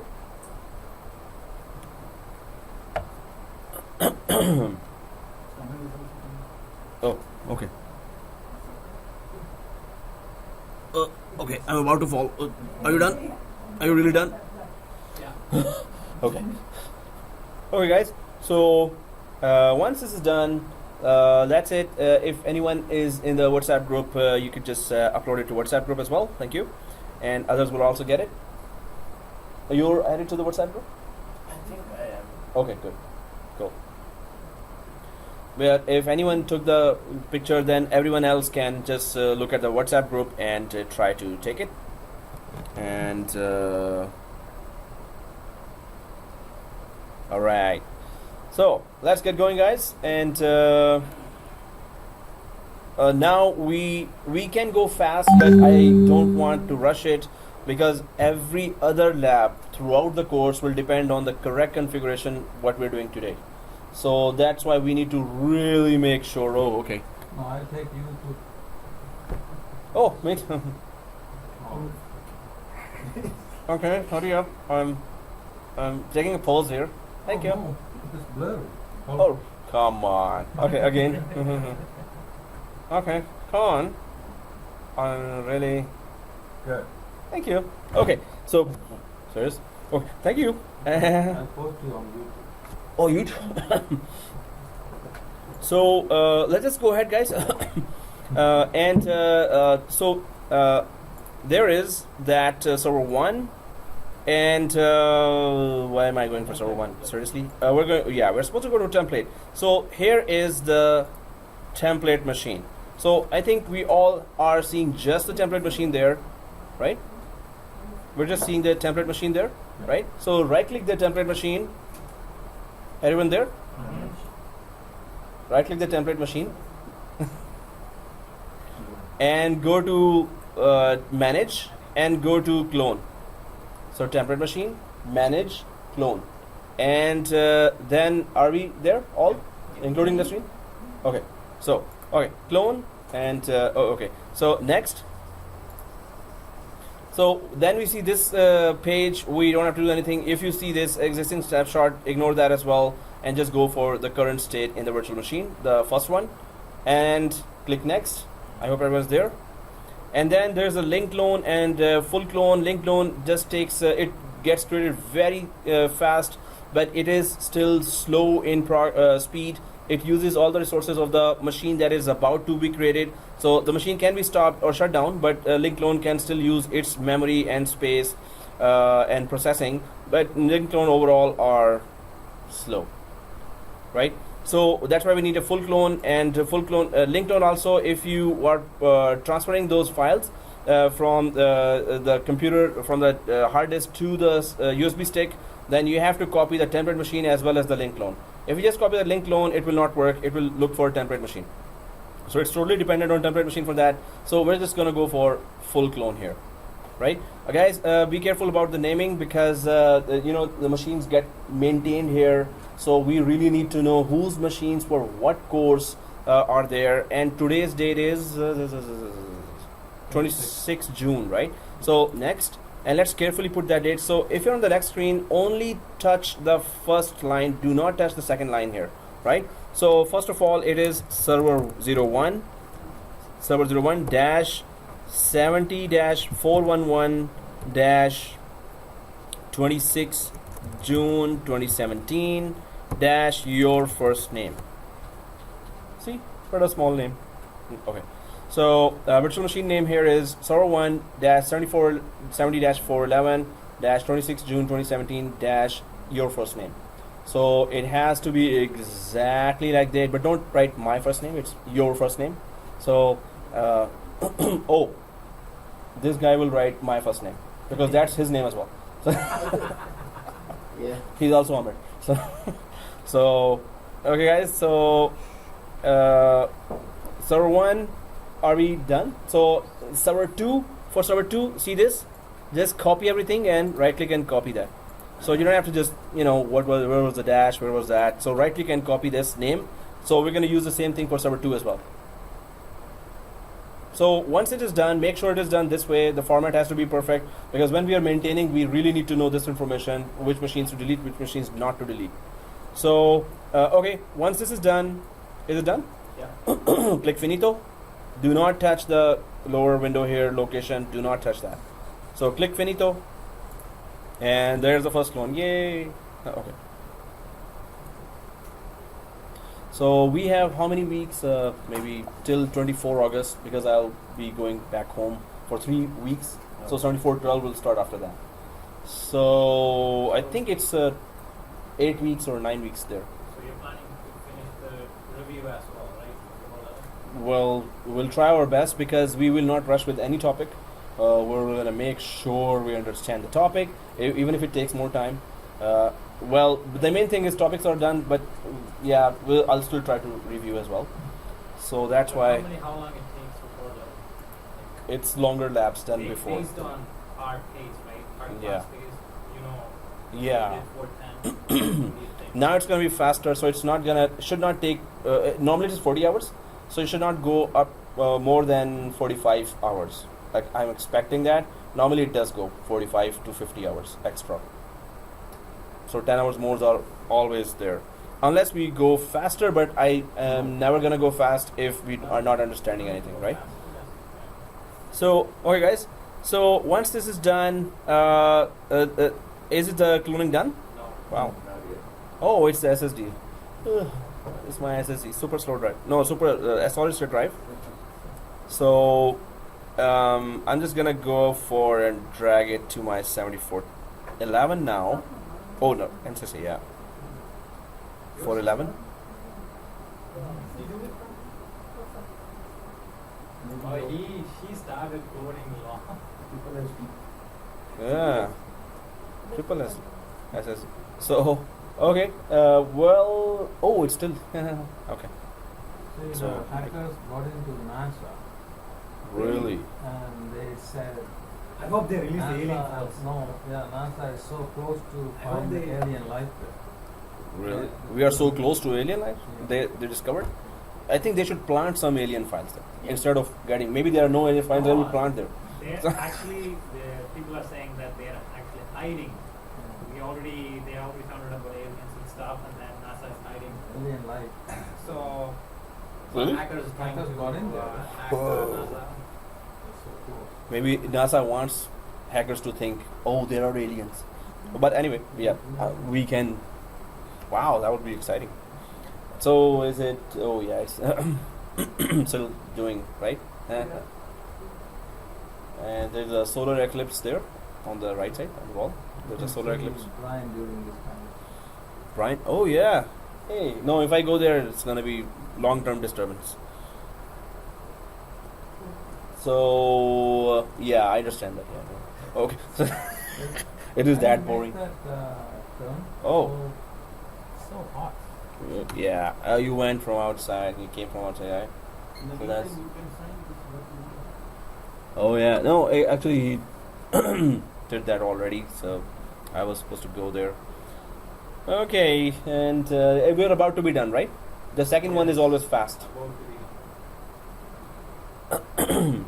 So the first lab would be the easier one, WSUS, Windows Server Update. But today, hopefully, we could complete the whole basic lab. That would be the best thing. Oh. So we just close it then. Yeah, if it is closed, let's go again to template and right-click the template. Is it done for everyone? Okay. So yes, and Miguel, it's done. Yeah, creating the second one. Oh, you're already creating.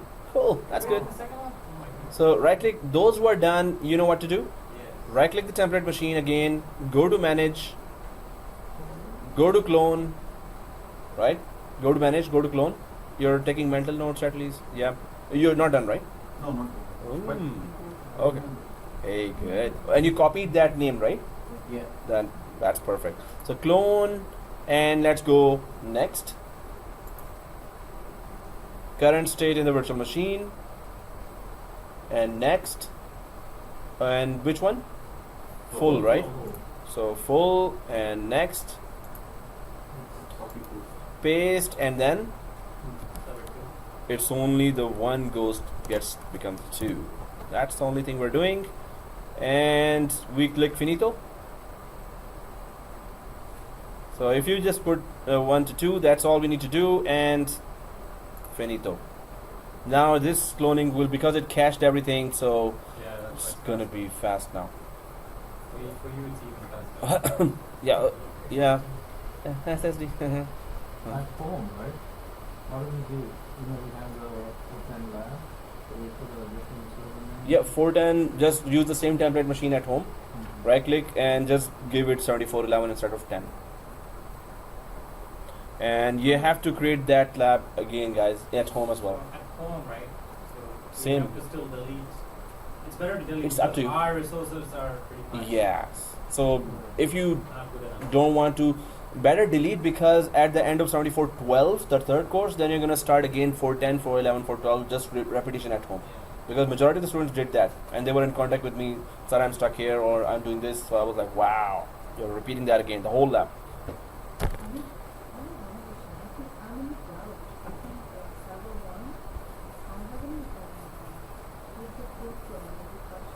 link maybe. Oh, it's okay. Oh, that's why it finished so soon.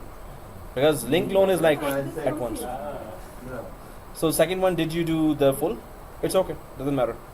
It's just that link loan will work exactly the same. It's just going to be a little slower. And don't move it anywhere, because now it is linked to the template machine. And she delete and do it again? Yeah, you can delete that too. Right click and yeah, right click, go to manage and delete from disk. Just the first clone, and then right click again and name it first. Yeah, 1, right? Yeah, it won't let you do that until it's. So it is faster now. Yeah, the second one Yeah. was pretty fast. Yeah. Oh, it's done. Cool. Is it done for you? Second one? Oh, then it's. This is the first time it's running the full clone here, so it's gonna take time. Yikes. We need to concentrate. So that is biryani coming again. Oh no, that's good. So and timbits and samosas. Now the list is increasing. So Yeah, you bring the biryani, she will bring the sauce. and you will eat, right? That's the most difficult part to do. Yeah, right. Okay. So close. Minas that will bring the pot. Wow. That will. And Yeah, so we Might should have a be one dish party, right? Then Yeah, one dish that would party. be good idea. Like everyone should be bringing something then. One dish party. In last course, 2 times we did that. O'clock? In last, no, not last course, last batch. But my first party was, covering all. money on Monday. Yeah. Okay, Collect so money. you First bring party was covering biryani. day parties. Oh, You bring First party. biryani. yeah, that's You right. bring boiled egg. I'll bring the chutney. One dish, right? That's very strategic, distribution. So, What I'm saying, my first party was covering 10 parties. okay. Brought full donuts. Oh yeah, you already brought that. So some people were left. So Exempted. okay. In, So guys, are we done or? in Tamil we call a party Uh-huh. is great grand. Resuming, it's just that it's if you see the next button here, just click next. Nothing here. Oh, so is it yes yet or not yet? If you Okay. want us to follow your pace, Hmm. I guess songs take on. If I want you to follow my pace, then I have to follow your pace. Oh. Yeah. So I'll follow your pace. So this means that. Oh, I'll just. People are waiting because they don't want us to. Oh, I was close to you. Oh, sorry. Discrimination. It started from this side, so I'll. Okay. You're the last one. No need to walk, right? You're the last one. Yeah, I should have done that actually. Yeah, what was I thinking? New regulations, We don't care if you sign or not. new rules. No, that's the attendance day on first. That who is coming on. That's the day 1, 411. They want to know who are coming. So, but it's attendance sheet. It is attendance sheet, right? So, just, sometimes they forget. Majority of the time they forget to give. Yeah. Today they did not forget. That's the only difference. Yeah, I seen this like the last month or something. Yeah. So at once, oh, let's just give them attendance sheet.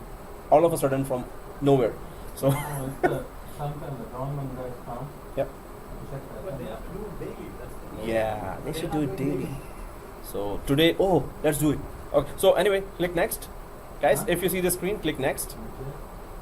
What? Not yet, sir. Oh, serious? Okay, this now. Oh, okay. Yes, You yeah. know, You know, we should have done this first, and then we should have went through that. So we should not have waited. Oh, guys, it's gonna still the whole lab will go till Wednesday as well. So next, and I accept. Do you accept? No. Because I accept. Oh, okay. You don't accept, but I accept. If you go pass through any page, then you have to buy a solid state. Serious? Wow. Serious? I wish I was that rich. So I accept. Okay.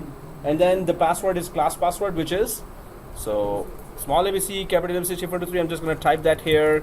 So it's small ABC, capital ABC, and keep pressing shift, exclamation mark, at, and pound sign, like Z's.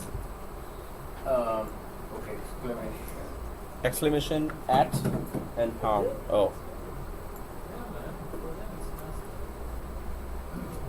This side we put priority. Oh, you guys are all done, right? We put priority, right? Because you are sitting here. Oh yeah. Whoosh. Priority. I just read something. Whoosh. Now you guys are fast now. He didn't bring biryani in. That's why. Okay, I got it. So minimize. Okay, guys. So here, password small ABC, capital ABC. Keep pressing shift 1 2 3, and again small ABC. So next Wednesday, coming Wednesday, you're gonna bring us biryani, right? Man, he never quits. He just keep on saying that. Good job, man. Mm. Good job. Biryani. Did you, on the previous page, did you change the country? No, I still live in US. Yeah. Oh, just kidding. So yeah. So How did Trump let you live in US? yeah, thank God I'm not in US. So click finito. So we don't change anything on these screens, guys. Click finish here, and if you're on server 2, yeah, it's also waiting on server 2 for the language settings and keyboard layout. Just click next, and Huh? You went this. I thought, Yeah, I cannot see my normally phone. no, Michael. This. He can't see Yeah. the screen. So log into that, guys. Let's just concentrate on once we put the password there to server 2 as well. Keep server 2 logged off because we want to fully concentrate on server 1 now. And we're going to complete the whole configuration, activation, static IP, and rename. So server 2 only just click and until you give the password. Now leave server 2 here. Do not log into server 2 now. Keep server 2 here. Do not log into server 2. Let's go to server 1 and only log into server 1 so we can concentrate only on configuring server 1. Sometimes it gets confusing that let's do something on server 1, let's do something on server 2. So let's just first do everything on server 1.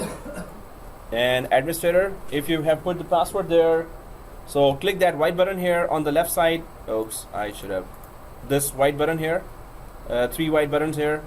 So escape, press escape, and there you go. Okay, thank you, sir. Yeah, but you never go. No, I'm absent today. Come on.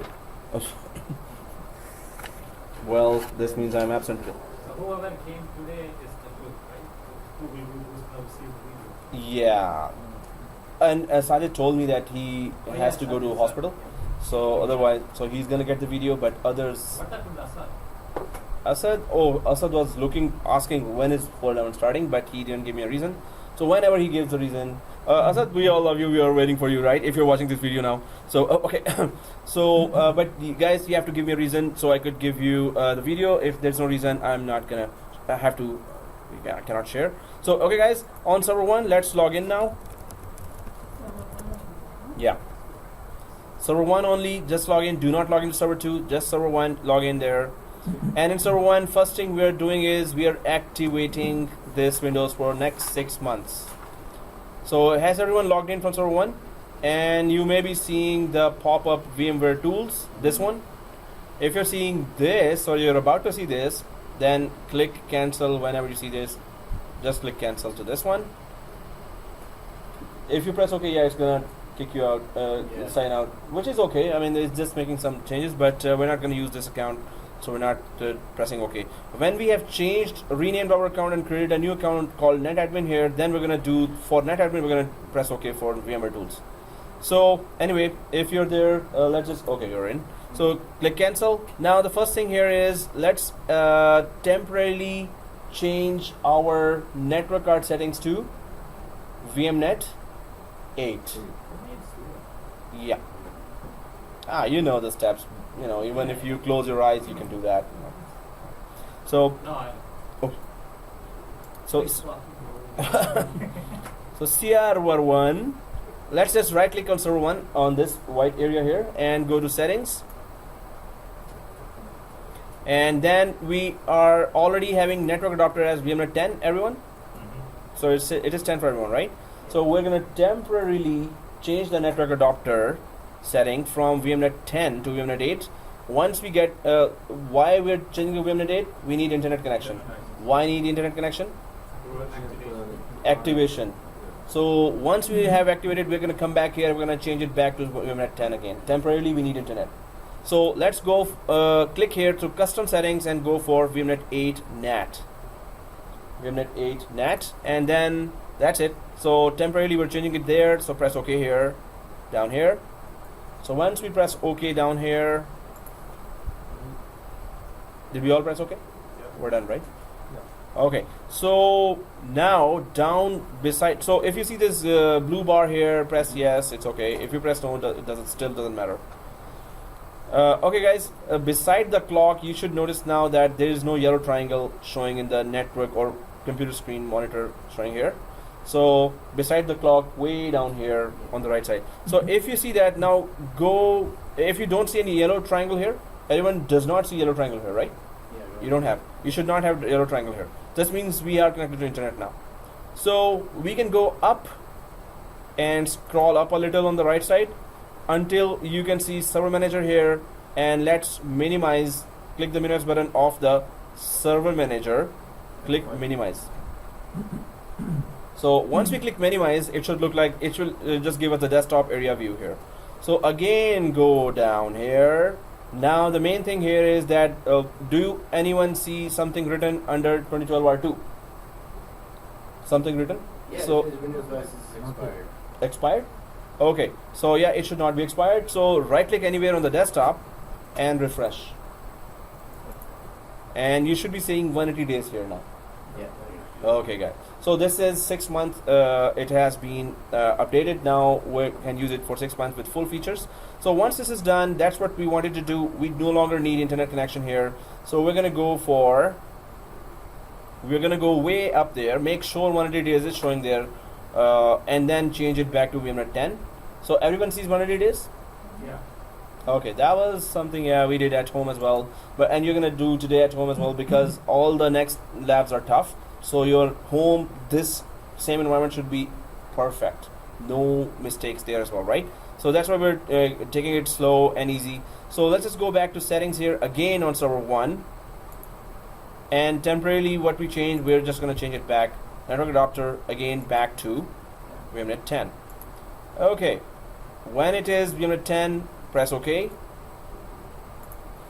And then we need, once you press OK, we need that server manager back.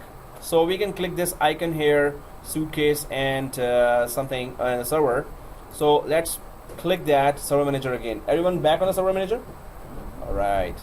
So we can go for local server, and now we can give static IP first. So let's go to local server here in server manager and go for Ethernet 0 and click that Ethernet 0. So we could give static IP, which is we know already 200.1. So let's click the DHCP or the static IP, then we double click the Ethernet 0. I hope everyone is there. So Ethernet 0, and we should see this window. So click the properties. Here also, while you're going there, uncheck V6. So click the properties here, and I can see here V6 is checked. So I'm just gonna uncheck that and go for V4 and click properties here. So go for V4 and click the properties here. Right? Every two there? Yes, yet. Okay. So properties, and now we know the IP 192.168.200.1 tab 192.168.200.50, which is a fake gateway. We don't have any such device here. So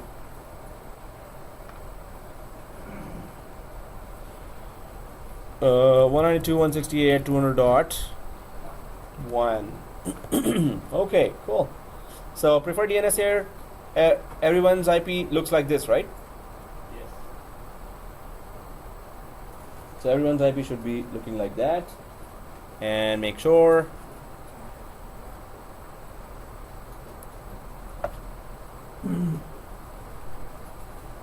one of us would have already or is about to give the 7411 exam as well very soon.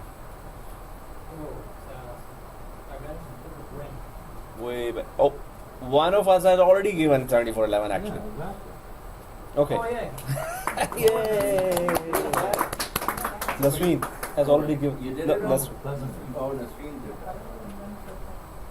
And so there's another student who is about to give. So, but others, yeah. So we're going ahead. The main thing is, yeah, give the exams and then redo the labs again, because that's gonna get you the job. Ultimately, we need the job. So, okay, guys. So 200.1 and press OK here. Maybe I'm going too slow now. So click close here, and close, and close. So once this IP is given, the last thing is actually second last thing is this rename of computer. It's again just simple server 1, right? So click that computer name here. I hope everyone is there. Computer name and click change. Okay, if I'm going fast, let me know. No, I'm getting not like Ethernet 0, I'm getting the IP address. Oh, okay. Yeah, because I did not refresh. So I'm going to refresh that, and it's going to change back to this. Okay, guys. So computer name and click that. And click change. So click change here and server 01. And press OK. And okay. So server 1 here and press OK. And restart. Can we do the same thing on server 2? Oh, once we restart, we have to take a snapshot. So once we take a snapshot, so click close and until it says restart now. So click the restart now. We didn't take the snapshot yet, right? Yeah, so we're going to restart and then we're going to take a snapshot. And the snapshot, we're going to write that activated, renamed, static IP given, and that's it. So these three things we need, we really need a snapshot for that. Okay, well, it restarted. Oh, it's restarting, right? Okay. Here's TID, there's ting. So there's a TID and ting. Wait for thing. Ting. Hey, wait for ting. So it. Hey Ted. So ting, is it ting or not Tinging. ting? Ting. It's still tinging. Ted. Ted for me, not for Ted for everyone. Ted for everyone. Exactly. No, Ting. Ted and ting. Ting. These are two new characters we introduced. Ted and ting. Are you putting a page today or the video? Yeah, it's still that face that does not make up anything. So yeah, it is showing. It's pretty. I was watching it. It was very small. The face is small. So I'll just put the face on 75% of the screen, Yes. and whatever is left of the screen, then that video you have to then look with microscope. So the steps all will be there in the microscope. So and all I will be doing. What you're saying, microscope or microscope? Oh, Michael's. Yeah, just for Michael, put 75% of it. Okay. So yeah, that's the teacher. Blah blah blah blah blah. And where's the lab? So. Okay guys, so let's just go ahead and if it is there, just you don't even have to log in here, right click and just go for, so it's just server 1, right click server 1 and go to snapshot. That's the most important step. Take snapshot, so we don't have to create the whole clone. So take snapshot. Once you click the take snapshot, that's a snapshot 1 of server 1. So we're just gonna go for activated and then renamed, then IP given. And I'm just, what I've written here, I'm just going to select the whole thing and right click and copy, because I need to put the same thing after we have done that, these three things on server 2. We're going to take a snapshot and we're going to put the same three things there as well. Suppose if we want to read what we have written in snapshot, just I want to Yeah, read sure. the description. We can read that. So I'm going to show you now. So if you have put these three things, let's click the take snapshot button There were some questions for about snapshot. on 410. Really? Wow. Yeah, most of them are like, you have to take a snapshot. So Really? shut down the computer. Sometimes it says, what's the other one? Delete the older snapshot. Oh, okay. If you want to change the location of the snapshot. Oh, okay. Then just put it somewhere.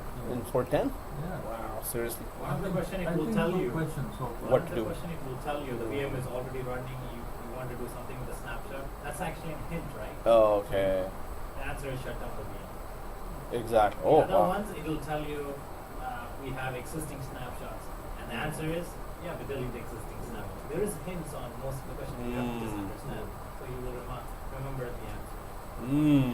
So yeah, tips are coming. This Yeah. means you should give biryani to him. Oh, just kidding. So, okay guys. I'm actually peeling the banana, putting in his mouth. All he needs to do is chew. Yeah, chew, Maybe chew, I chew. should No, put maybe a- you'd help us chew, chew. Or can I put it in a smoothie and kind of give him? Yeah, that's even better. Just drink it, Wow. man. See?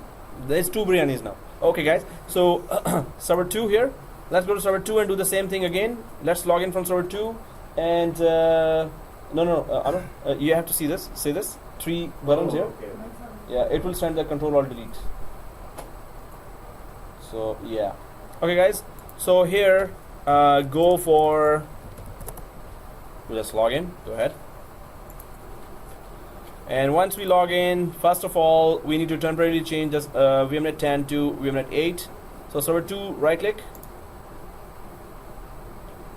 Server 2, right click. Settings. Server 2, right click settings. Whatever is coming there, just go to server 2, right click and settings and go to VMnet 10, change it to VMnet 8. Same thing exactly.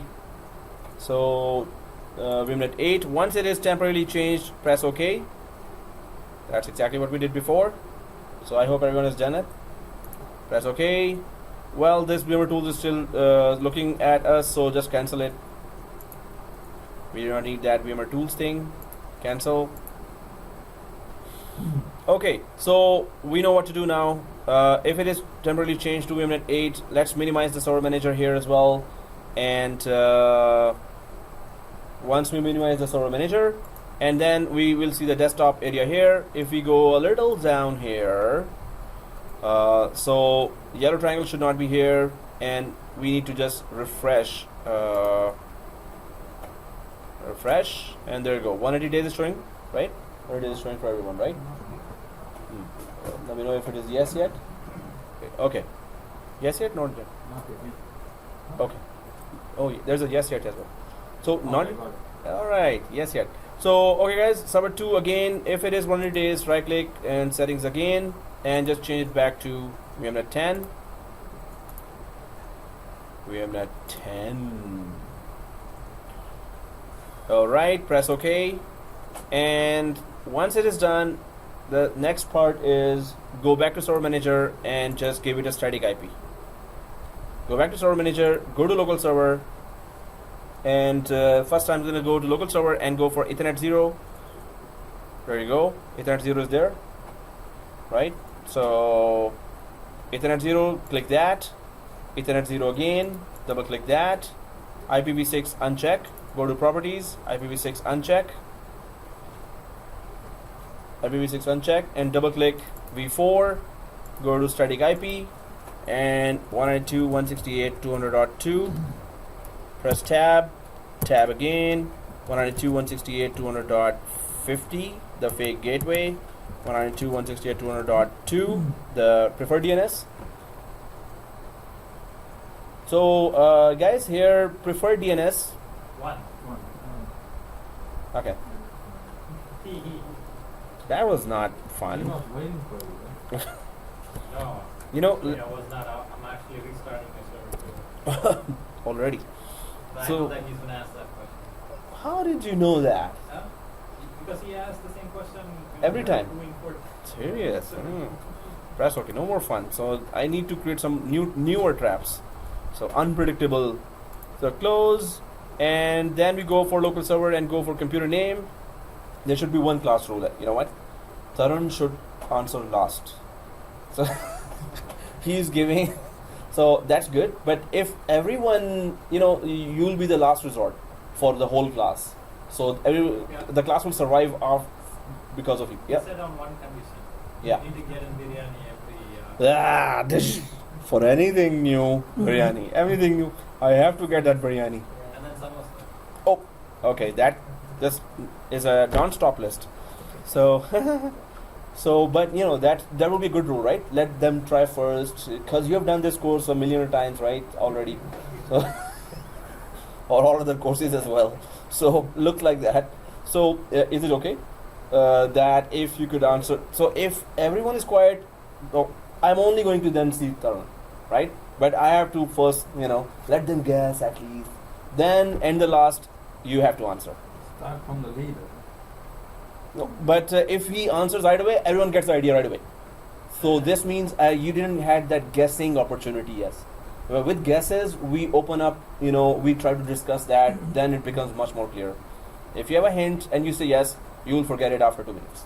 Right? If you try to guess it and discuss it and then came to the conclusion, you will not forget that. But in the end, it's always I'm gonna just look to him if everyone is quiet, right? So that's good, right? It's our agreement. That's good. So, but you're our survival. So you're gonna be the last resort we're gonna go to. So okay, guys. So computer name here, and click that, click change, and then we go for server 02, and press OK, OK, OK, and restart. And snapshot. Press OK. Press OK. Close. Restart.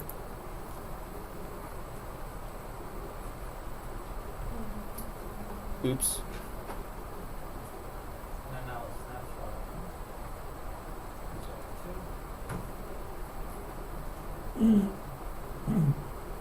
Yeah.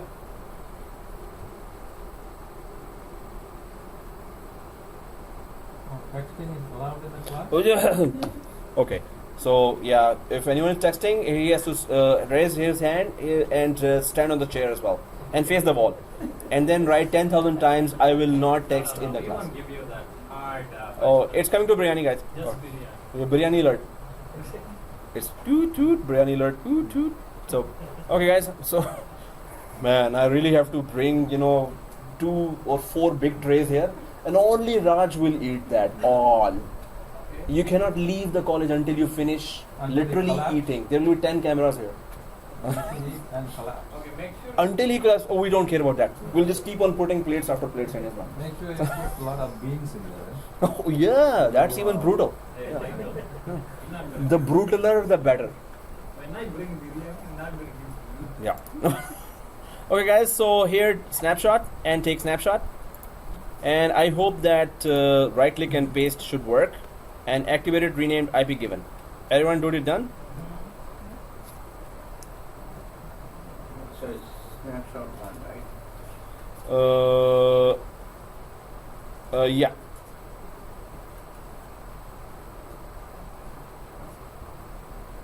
Have to. So one guy is just coming from very far, so I just have to tell him don't come. The task I was supposed to do was not done. Sorry, guys. I still have to talk. Okay. So take snapshot here. Click that. Yeah. As you said. Oops. Okay, you're writing that. It was IP given and activated and renamed. Activate it first. Oh, we still have enough time. We can just do the whole lab today. Cool.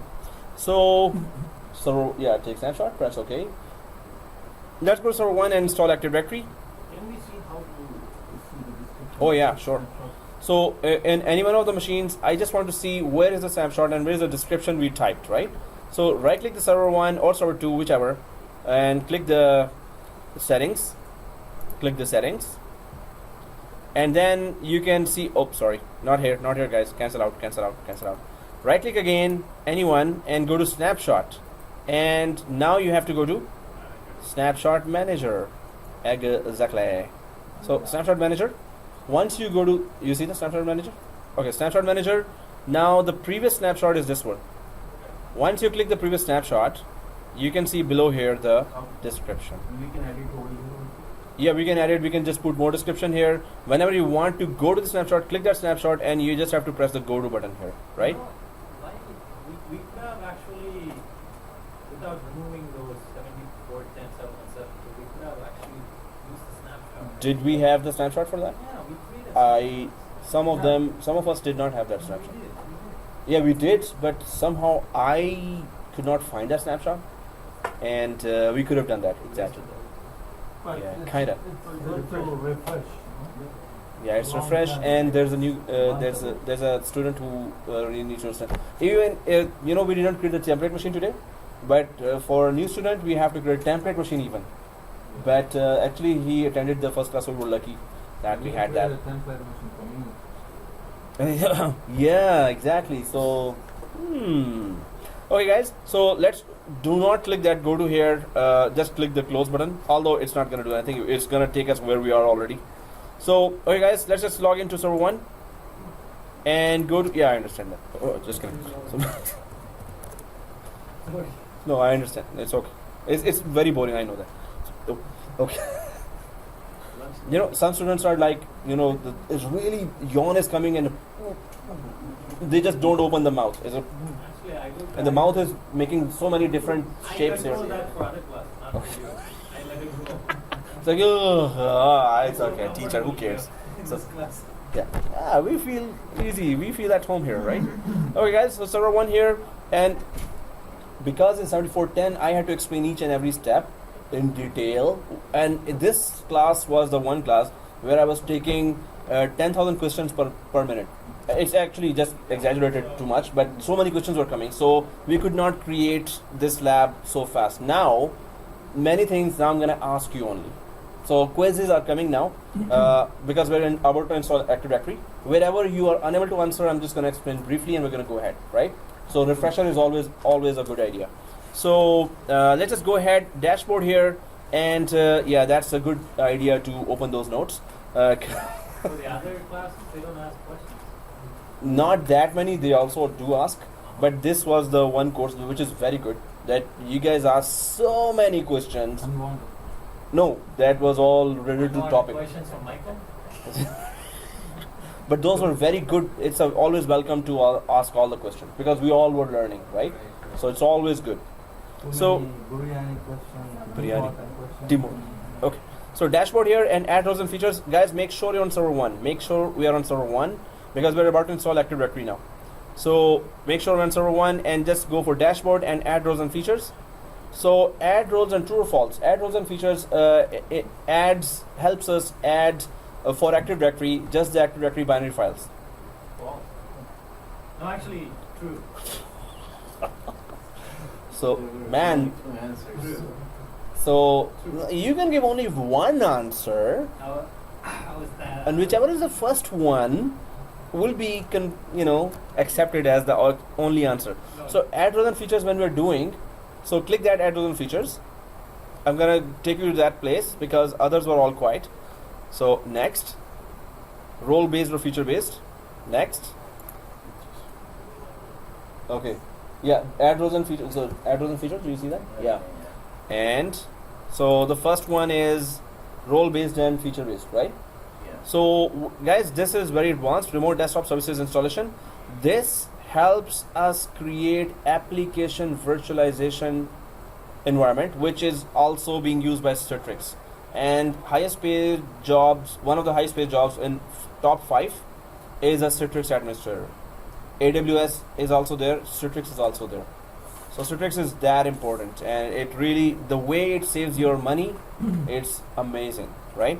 So Microsoft has copied that same thing, but Citrix totally installs on top of a Microsoft environment, and it works on top. But Citrix has developed a protocol that nobody could develop till now. Just like BlackBerry has a security feature, encryption of that level that still nobody could come up to that level of encryption. That's why US Department of Defense, US government, Canadian governments, and worldwide governments and large companies still use BlackBerry, right? BlackBerry still has the best encryption available.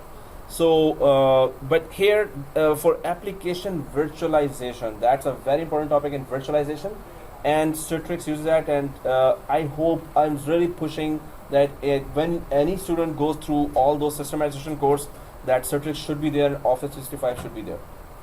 It should be, because then you will be exposed to much in-demand skills, right? So that's why remote desktop services is also what Citrix does, but Citrix does it best. This is like a good copy of that. Okay. Anyway, but if I show you here, you will get a good idea that what is application virtualization. That's very in-demand feature. Yeah. So if you're not using Citrix, you will select that option? Yes. If you're not using Citrix and you want to send an application icon to another computer, so MS Word application is there, but MS Word is not installed in that computer. So you send an icon of the application to that computer, and the person double clicks that icon, and it opens on the server. That application opens on the server. So suppose there are 10,000 machines. You don't have to install MS Office in 10,000 machines. You just send an icon. As soon as the user logs in, the icon is there already. So it is very lightweight now. Now you have to maintain that MS Office on 10 servers instead of 10,000 client machines. So do you create a shortcut from the server to that client machine? Yes. That icon shows up there. It looks like as if it is installed. Double click, it opens right away. But it is opening actually on the server side. So that's so much in big organizations that the highest paid is still one on top 5. Highest paid is actually security. First two are security in 2017. Third one is Citrix. Fourth one is AWS administrator. AWS class is going on Saturdays, but this Citrix class I'm really pushing that everyone should be exposed to Citrix, and it's tough. So What do they use for Citrix? application virtualization means that you don't have to install application on 10,000 machines. Instead, install it on 10 servers, which are heavy duty servers, high-end servers, and install applications on just 10 servers, and send the icons to 10,000, 20,000, 30,000 users. They will just double click icon. Application will always be started on server. The only drawback on this is if the network goes down, that's it. Network has to be up, yeah. But you have maintained that only on 10 servers or 20 servers. Yeah. But what about how the license was? How many licenses you have to access those? Concurrent licenses. So Concurrent. 10 servers, maybe each server connecting 200 server at the same 200 client connections. So 200. Okay. pay us $10,000. Oh, 500 connections, that's in okay, pay us $50,000. So it would be like that, or $20,000. But still, it's much cheaper than buying 10,000 MS Office licenses and installing them. It's much cheaper than that. Maintenance, everything is Exactly. too But expensive, yeah. this application virtualization is so important now that at least you should be exposed to that. If we are not doing Citrix, we will be going for remote desktop services. Okay, guys. So role-based or feature-based installation. This is just roles or features that help us install that big role that we will use for thousands of users. So let's keep it clicked there. And next, make sure it is server 1, not server 2, showing here. And next. And here we're going to go for the second option, Active Directory Domain Services. So it helps us install the binary files of Active Directory. Yes or no? Yes. Yeah, but our survival second chance is Tarun. In case everyone is not able to answer, then Tarun will be able to answer, right? So we're gonna go back to. But right now, if you're all taken already the answer, that's good. So we don't. For now, we don't need the big guns, but big guns is always waiting to help us, right? Big guns or big wig, we can say, in the production environment, that big wigs that are. This, 3 plates. You have when I bring 3 plates just for Raj, and I'll make sure that I put all the plates at. So you'll. It's Okay. hard to keep his mouth shut, right?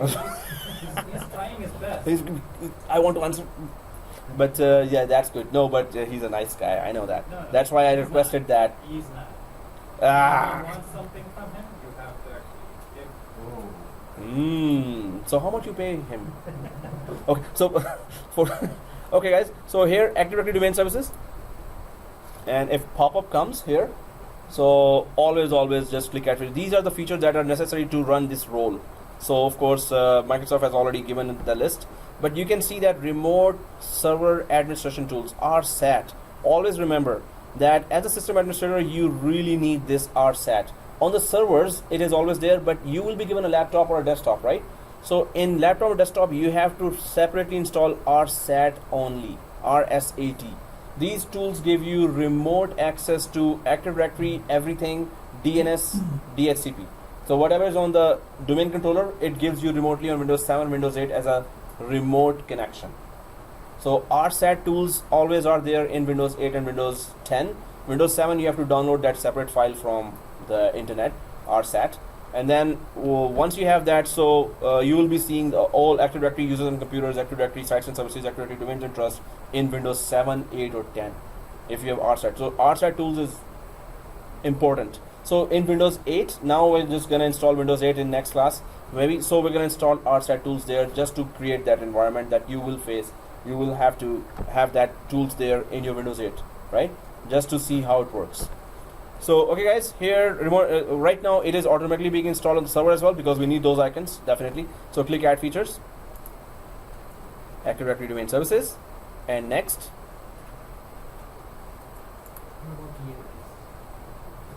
Others here on the roles. DNS. Oh, DNS, it will install itself. That's why we don't have to mention that. Guys, do not click DNS here. Do not click DNS here, right? Because we're going to tell Active Directory to install DNS, it will install itself.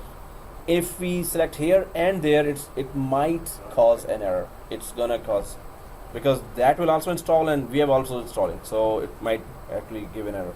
So just only keep this selected, click next.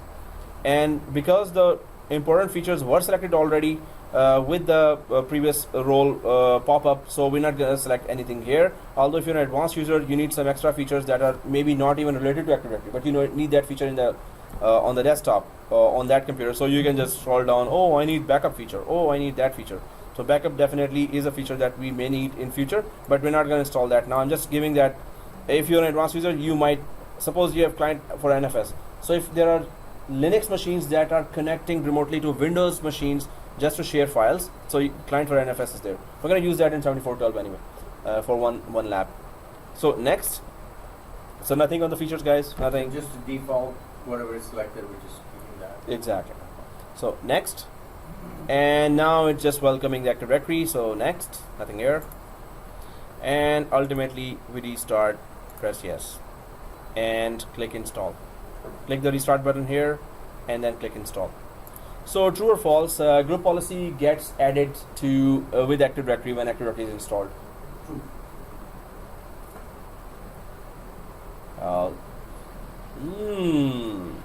Michael, so is it true or is it false? True. Okay. So Nasreen and Miguel, is it true? Because if you don't take part, I'll help you out in taking part.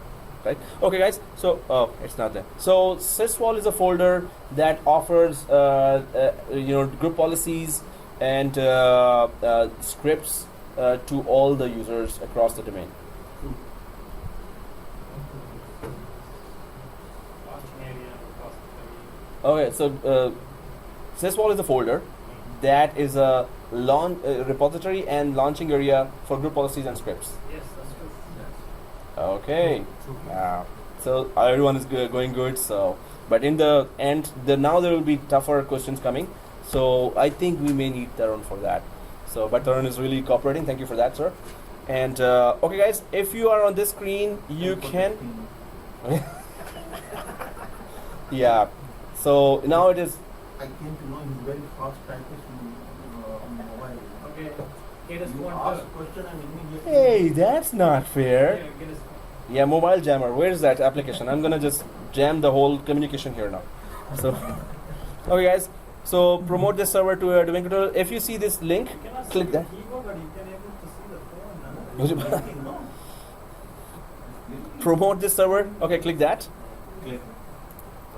Yeah, this promote this server to a domain. Promote this server, right? Or you, if you have forgot to see that option. Oh, it is still there. Do you see the option? So click that, right? And so now you see that. So let's just go for which option to create a new. Oh, that's too easy. Okay, let's just go for add a new forest here. Add a new forest. The third option. Add a new forest.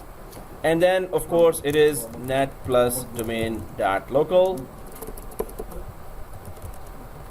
net plus domain dot local. Well, it's not case sensitive, but I'm just putting capitals wherever. So net plus domain dot local, and then click next. So add new forest, net plus domain dot local, and then click next. I hope everyone got it.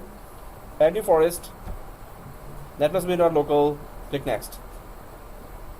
Everyone got it, right? So once we click next here, now the main screen comes here. So forest functional levels and domain functional levels. Any one-liner for that? So forest functional level, domain functional level. Forest functional level, forest word search, GC. Is it forest functional level and forest word search the same thing? Okay, so GC is a feature that is available on forest level, but forest functional level one-liner, it's this and that. You can give any sentences there, any words. You can able to access resources on all the domains in the forest. All the. All the domain and sites in the forest. So yeah, I can just put it there that you can put forest function level is a set of features that are available on the forest level, and they were introduced in Windows 2012 or 2 at that time. So exactly, normally it is backward compatibility. So those forest level features that were introduced with introduction of Windows 2012 or 2 will be implemented if we select and keep it 2012 or 2. But if you have some older Windows 2008 machine servers and Windows 2003 servers, you should not have 2003. But if you have that, then well, it just goes back to 2008. You cannot have 2003 if your forest function level is this, right? So you have to update those servers to 2008 or 2012, and then it will be backward compatible. So if guys, main thing to understand here is if you have Windows 2008 domain controllers, not member servers. Suppose you have 2 domain controllers across the forest and 2 member servers Windows 2008 as well. Both are Windows 2008. 2 are domain controllers, 2 are member servers, right? So if you keep it like that and go ahead and install this, So the domain controllers will immediately disconnect. Member servers will have no effect on that. So if it is a Windows 2008 member server with print server on top of that, print server or web server, but it's a member server basically, 2008 member server. So you keep this latest forest function level, it's okay, you can do that. If it's a 2008 domain controller, then you better go back to this level. Domain controllers will at once be affected if you change the forest function level. Member servers have no effect if you change the forest function level, right? So just the domain controllers. Are affected. So you as a system administrator must have that inventory on the fingertips actually. So which branches have Windows 2008 domain controllers, which branches have Windows 2008 member servers. So you should know it, like, put a map there on top. This branch, New York branch. So in many of the large environments or wherever you see a system administrator, real sharp one, so you will see a map where he or she can read actually all the components across. Suppose you have 10 branches, how many servers, what kind of connection, what speed of connection is there. So it's all on the map. He sees and then okay, there's an issue there at once. The map is so perfect, but you really work hard to create that map, and you have to ask the network guys, okay, what speed is connection from Toronto to New York? What speed of the WAN connection is from New York to London? So maybe it's slower in New York to London, but it's fast between Toronto and New York. So it could be any of those factors that would affect the performance of your servers and traffic. So here to understand 2008 if there's a domain controller. Otherwise, go ahead and use the latest forest level features instead of older forest level features, right? And suppose you have selected 2008 here in forest function level. So there is a domain on New York branch, there's a domain on Toronto branch, there's a domain on London branch, right? So Toronto branch has all 2012 domain controllers. So you're gonna keep in Toronto branch this. London branch has one domain controller 2008, one domain controller 2012. So in London branch, you're gonna go for 2008. So this is domain functional level. On the domain level, what do you want? Because if you have any one domain controller Windows 2008 and you were not able to upgrade it for some reason to 2012, so you have to keep the forest function level backward compatible. And then you go to that specific domain where there's a domain controller that is 2008 and just put that domain function level back to 2008 as well. You don't want that domain controller to be disconnected, right? Once you upgrade that, change that domain function level to 2012 and upgrade this forest function level to 2012 as well. You can do that anytime. But once you have upgraded that, you cannot go back. And you suppose there's a very far off branch somewhere across the continent that, oh, our domain controller is not working. And you thought, oh, seriously, I did not see my inventory properly. And one domain controller is disconnected. Oh, let's go back. No, you cannot do that now. It's just one way. It goes ahead. So you have to, that's why your inventory has to be perfect. How many domain controllers I have, and are they 2008 or they 2012 or they 2003 or they 2016? What about if some places they have 2003 server or 2007? No. 2003, 2008 and 2012. So 2003 is there and they are domain controllers, they better not be domain controllers, otherwise you will disconnect. So go for 2008, Yeah, update at least 2008 at least. Or go directly, when you're updating, go directly to 2012. Okay. So domain function level are only available if forest. So see this, if I select the latest one, forest function level, domain function level has no option now. So if I go for 2008, now it has all the options, right? So you have to make backward compatible only if older domain controllers are across the forest anywhere. So you have to really understand that, and my suggestion is please do write that in your own words at home. Summarize this whole discussion. What are the main points? The main points are domain controller. Older domain controller will not survive if you keep the forest function level to the latest one. Then older domain controllers will be effectively disconnected, right? So if you want backward compatibility, go for forest function level here, and whichever branches have older domain controllers, only to those branches make the domain function level as 2008. Whichever branches have updated, go for that 2012. So then you have domain level or branch level, you have all those choices there. When all are updated, then just go ahead and update the forest function level as well, right? So make those nodes clear. After 1 year, you should be able to understand those nodes, what we were talking about, right? So if we understand those points, forest function level, this is something that I wanted to repeat again because this is not easy. This is, we only see when we're installing this again, the whole forest function level. And to DNS, of course, we could uncheck that, we could check that, right? But why would we uncheck that?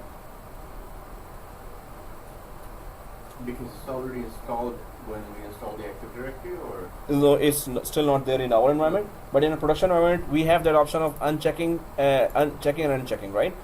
In what scenario we will be able to uncheck this option? Oh, we don't need DNS on this server because Just because we already have the DNS? somewhere there? else, Yeah. exactly. Somewhere else we have DNS server, right? So that's why we would uncheck that. Otherwise, this is very, very, very crucial that you don't uncheck it. Suppose you already have a DNS server somewhere else and you're installing now, yeah, then in the preferred DNS, just put the IP of that server instead of one. One we have put because we plan to install here DNS server. Suppose it is somewhere else, just put that IP here, right? Right? So in case if we uncheck and there's no Oh. DNS server, and then it will still go through the installation. It will go and then there will be a lot of errors. It's Then not. we have to uninstall. This means it is blind now, Active Directory. It cannot access anything by name, and But the only way it normally, can access is by name. Normally this software needs to be smart, right? Like it doesn't. No, it is only giving that option because majority of the environment have DNS already available. Many of the environments have DNS already. And suppose they don't want this DNS because we already have a DNS, so why are you making us install again when we don't want it? So Microsoft just are giving all kinds of options. But what you really need, and you cannot bargain on that, is a GC. GC only comes with when you install domain controller. DNS, you don't need domain controller just to install DNS. It does not depend on DNS, domain controller at all. So domain controller depends on DNS. DNS does not depend on Active Directory for its own installation. But GC is very important because Active Directory totally, it needs GC right away for two major reasons. It's part of the FISMA rule. Is it a part of the FISMA rule? Or No, it's not part of the FISMA rule. It's still equally important. But FISMA rules can be unique. They cannot be copied. They can only be moved. Only one domain controller can host FISMA rules. GC can be hosted by every domain controller. It can load balance. It can be copied. It can be hosted on 10 or 20 domain controllers. FISMA rules are unique. So GC, the two major things it does. Forest wide search. What's the second major thing? And then it partial information. Oh, that's still the same definition, but there is another very main thing it does. Huh? No. Well, we are about to go to Tarun, so before that, you got 3, 2. Hey, the whole hope is on you now. The whole planet is hoping on Tarun. He was not allowing to answer. Did you check your text now? So- No text from Tarun now. Huh? Okay, so That's what. Can I text you? If Tarun doesn't have notes, that means someone did not tell us. Yeah, that's always the case. Check the videos, guys. I have told the second major thing GC does. It's there in the video. That's why I'm saying summarize every discussion. Oh, Tarun got it, but anyone else got it? Because we're going to the big guns now. So Tarun is a big gun. So yeah, what is it? Yes, user log on. That's second major thing. You remove the GC, you cannot log in from user. Any user. One GC, minimum one GC is supposed to be. Suppose you have 10 domain controllers and you just still add GC to only one domain controller. Minimum you need one domain controller. It's not gonna let you remove the one GC there. Suppose you have 10 domain controllers and Microsoft recommends that put it on all GC. So it will just load balance the forest wide search, right? And user log on as well. So forest wide search, user log on. Two things GC is doing. So you can see it is selected and you cannot uncheck it now.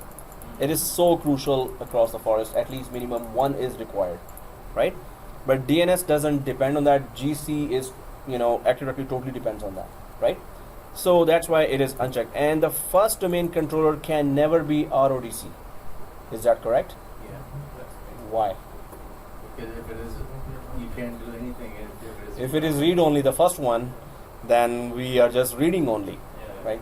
We cannot make any changes. So that's impossible. So that's why it is unchecked. If you're installing a second domain controller, of course, this option then will be available. You want to create the second domain controller as RODC or not. So we can do that, right? So GC is very, very crucial. That's why it is grayed out. And DNS could be there as well somewhere else. That's why it is not grayed out. And RODC, we cannot install the first one as RODC. DSRM. It is used to help group policy be applied on all the domain. False. Okay, 2 falses are there. I know you know that answer. But those who are quiet, I am returning to those. So DSRM. Oh, okay. Now I cannot see Michael Yap, but all others I can see still. So, so DSRM helps deploy group policies. Okay, DSRM helps deploy group policies. Oh, don't write that. Huh? That's wrong. No, I didn't write it. Okay. That was true or false question. So I should have said true or false, right? So true or false, DSRM. So now see, Raj is like, come on, my countryman, what is going on? What's wrong with you? What's wrong? No, it's not countrymen. We are all students here. We are one big family here, right? So, okay, guys. Now, DS. if you put something right in your sentence, like something else, if you say, Michael will still like. I have to actually now first announce it is a true or false question, guys. So, DSRM is used for. Restoring backups. Okay, good teamwork. For Restoring example, for that we were talking about that recycle bin enabling option, and if it passed through that case, 120 days. we can get the Actually, information come back. here and backup, restore from backup. So DSRM helps restore from backup. DSRM helps restore from backup, right? So let's put a password here, and I am hoping that everyone is creating the notes, and so DSRM helps restore from backup. What That's the- password did you put? Same password? Yeah, same password, guys. Same password here. Because we don't, in a production environment, you will be putting a different difficult password in production environment. Here we're putting the same password. If we forgot that, we cannot do that backup lab. So we're just putting the same password, but don't do that in production environment. That's why I'm saying it here, disclaimer, right? So, okay guys, once this is done, we've discussed that, and whatever was crucial, we discussed that. Refresher is always very, very important. I could just go in 2 minutes, we can finish that lab, right? But we have to refresh every critical concept here. So next, and this page only comes when it is trying to look for a DNS server, but we are in the process of installing a DNS server, so we can ignore this one. It's looking for a DNS server which is not there, and we know that we are in the process of installing that, so ignore this. Next.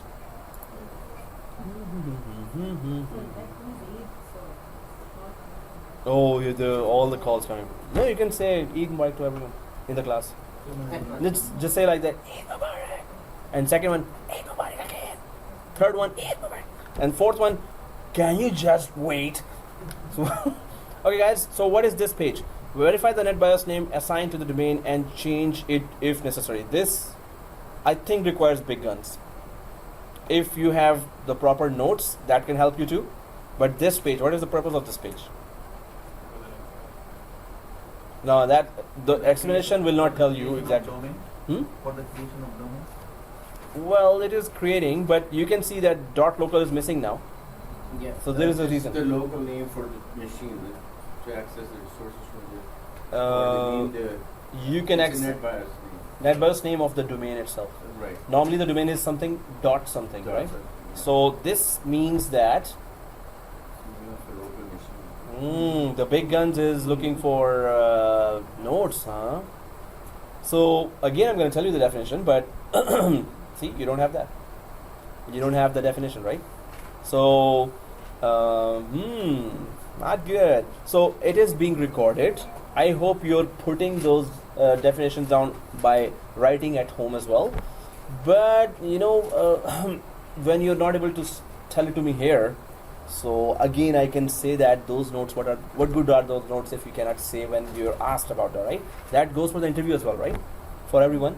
So okay guys, but this page here, NetBIOS domain name.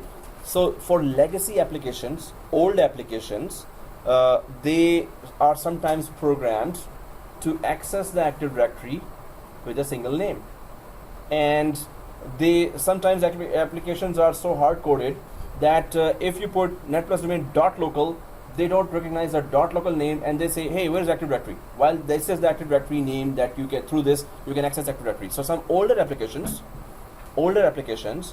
are programmed to access domain by single name. So this page is there because large companies have spent millions of dollars, hospitals, insurance companies have spent, they purchased that application 15 years ago, 20 years ago, okay, 15 years ago. So they might have some application, some portion of the application that needs to automatically access Active Directory, and it is programmed or hard-coded to access that Active Directory by single name. If you put the full name, which Microsoft actually insists that always access the Active Directory with something dot something, that application, old application which the client has spent millions of dollars, and client says, no, Microsoft, come on, give us a break. If our application is hard-coded like that, we didn't know that, but now we cannot access Active Directory. So Microsoft says, no, it's okay. You can use our Active Directory, you can access our Active Directory with a single name as well. So old applications which are hard-coded to access Active Directory with a single name can use that too because of this page. You can change the name here to anything, and those applications can get that name to access everything inside Active Directory. So again, old applications can access Active Directory with a single name. That's the shortest one-liner. Old applications can access Active Directory with a single name. That's all you need to know. Then you can keep on explaining that with an example. Also, you can access Active Directory, you can join computers to domain with this single name. So, but don't do that. Microsoft says that when you're joining the computer to domain, always go for full netplusdomain.local or something. Whatever is the full name, go for that. So, old applications access Active Directory with a single name. That's all you need to remember, right? Cut it down in small words. Yep. So what if we change the name? Yeah, we can change the name. So this has nothing to do with the domain name that we set. It is still going to let you access the Active Directory, but this will be the single name, or this will be an easier name for those applications that can only recognize directory services with a single name. So If we change this the is just name a, here, it will not affect the domain name there. but that You can, yeah, if we change the name here, that one won't change. No. It will still remain as it will network still domain. remain, and you can access Active Directory through that name anyway. But this is just an ease for those third-party applications that have their own rules, and Why do have they a may not. hard time accessing that name instead of Yeah, some applications, some developers, some programmers have no idea again, I guess, for Active Directory, or they were created at that time when Active Directory was not installed in the company as well. So developers always, when you're buying an application, so you tell the developer what infrastructure you have. So at that time, maybe the company did not have Active Directory as well. Later they decided, oh, let's have Active Directory. Then they install Active Directory, oh, all 10,000 users are there. Now that hospital application wants to access that Active Directory to retrieve the 10,000 users. And application was not designed that way at that time. So this became a problem because it's global. Globally, this operating system is being used. So it became a problem for many companies that I have some applications that do not recognize something as a name of the directory services. So can you tell us what to do? Microsoft says, okay, use the first name of the domain and you can still access our Active Directory, right? So before, when actually they were using .local. Oh, from 2000, year 2000. Before that, it was single named domain. From Windows NT, it was single named domain. From year 2000, when Active Directory itself was introduced in year 2000, then they introduced this something has to be there. The reason they implemented local Mhm. is for No, dot something, anything. I can just put here dot BMW. Yeah, the dot. before 2000 they said that they didn't Single name only. They Yeah. didn't put dot local dot whatever. Yeah. The reason why they have to use dot local from 2000. So is DNS the major name- reason. Because of scalability. This is a DNS Because of those namespace. child domains we can- Yes. Because if you put a child domain Toronto dot netplus domain dot local, it is understandable. Toronto netplus domain dot local or downtown Toronto netplus dot local does not show us, is it the main branch? Is it the second branch? Is it, where is the separation of the name that tells us, oh, it's branch here. Downtown dot Toronto dot netplus domain dot local. Dot just shows you, okay, what level are you at right now? You're not a child domain right now, you're a parent domain right now. So it tells you DNS namespace have to be there for scalability. So that was introduced way back in 2000, 17 years ago. Stick in my mind. Got a better So, understanding. so whoever has Windows 95 or XP Oh. or whatever, Yep. they have to use NetPlus domain. to get access to Windows 95, separate- yes. 95 you have to use one Older- single name. older one. But Windows XP Professional, it can also detect multiple dot something, right? So guys, again, the main thing is are we understanding all the features here? The main thing is not to click finish the lab. So if you're understanding, that's the main thing we're getting out of that, right? So we're not going to change anything here. We have the option to change, but we're not going to change. So click next.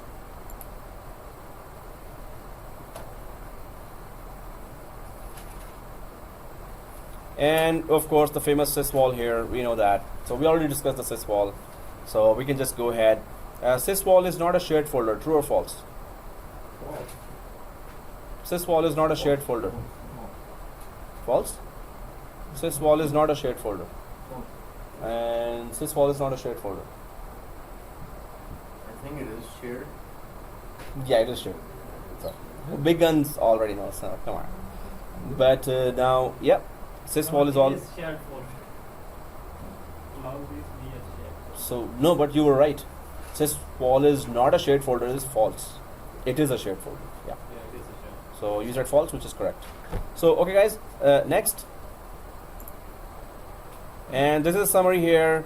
And view script, the only purpose of view script is to document all the answers.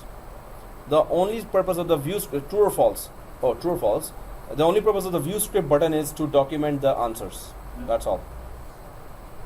Again, true or false. The only purpose of view script button is, no, this false means that you don't know, you're not sure, right? No, your question is like already. I know that you're making up stuff. So true or That's why I'm false. like laughing. So you're set false, right? Or true? I want to catch that. So Repeat the question. yeah, because I think I'm trapping you now successfully. So view script button only offers documentation of the whole answers here. Yes. And Turu. through Turu. Turu, okay. Tarun. Tarun, oh, okay. Wow. Ask him. Turun, okay. So okay, that means ask. Yes, Miguel, so you say false, all others are saying true. False? Okay. True? Let's go to the big guns then. Okay. So view script only purpose is to document. So now Miguel says no, it is false, and Tarun says false. Document the answers here. Only purpose of view script button is to document the answers. No, but is that the only purpose?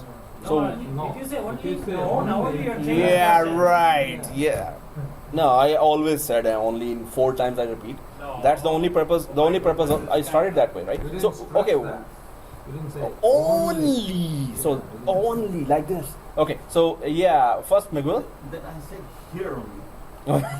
Yeah, exactly. Maybe I should say here only with quotes as well and exclamations here as well. I should No, I just said here only. True. Then later on I said here only. yeah. So Miguel. Yes. Why did you say true? Oh, false. Yeah. Yeah, because it gives you as documentation, that's true. That's true. It's not only that, it gives you the actual script that you can use later. Oh, Yeah. so it gives us script as well. That's what you're saying. So that's what you say. I don't know. Tarun, is that the reason? Yeah. You said yes as well. Yeah. Gives Okay. the actual code. So it says here script. Okay. So when you click the script here, yes, it did have all the answers recorded here, which we just answered, but it is also a script here that can be reused to install again an Active Directory with the same answers. So it is not only documentation, it is also a script that can reinstall everything unattended, right? So now we know it better. It's not only documentation, it's script as well. Use Mhm. PowerShell using this script. That's exactly what we can do. We can use through, this is a PowerShell script actually. This is a PowerShell script. Oh, it says that, yeah. PowerShell. So in PowerShell, we can easily use that and install the domain controller. Okay guys, so that's what's the purpose of that. And then we can go next here and install. That's all what we could have done today. But we could have done DNS and PowerShell 390 users. We could have finished by now. But if we have understood a lot of other things, that's the best thing that we should take from here. So click install.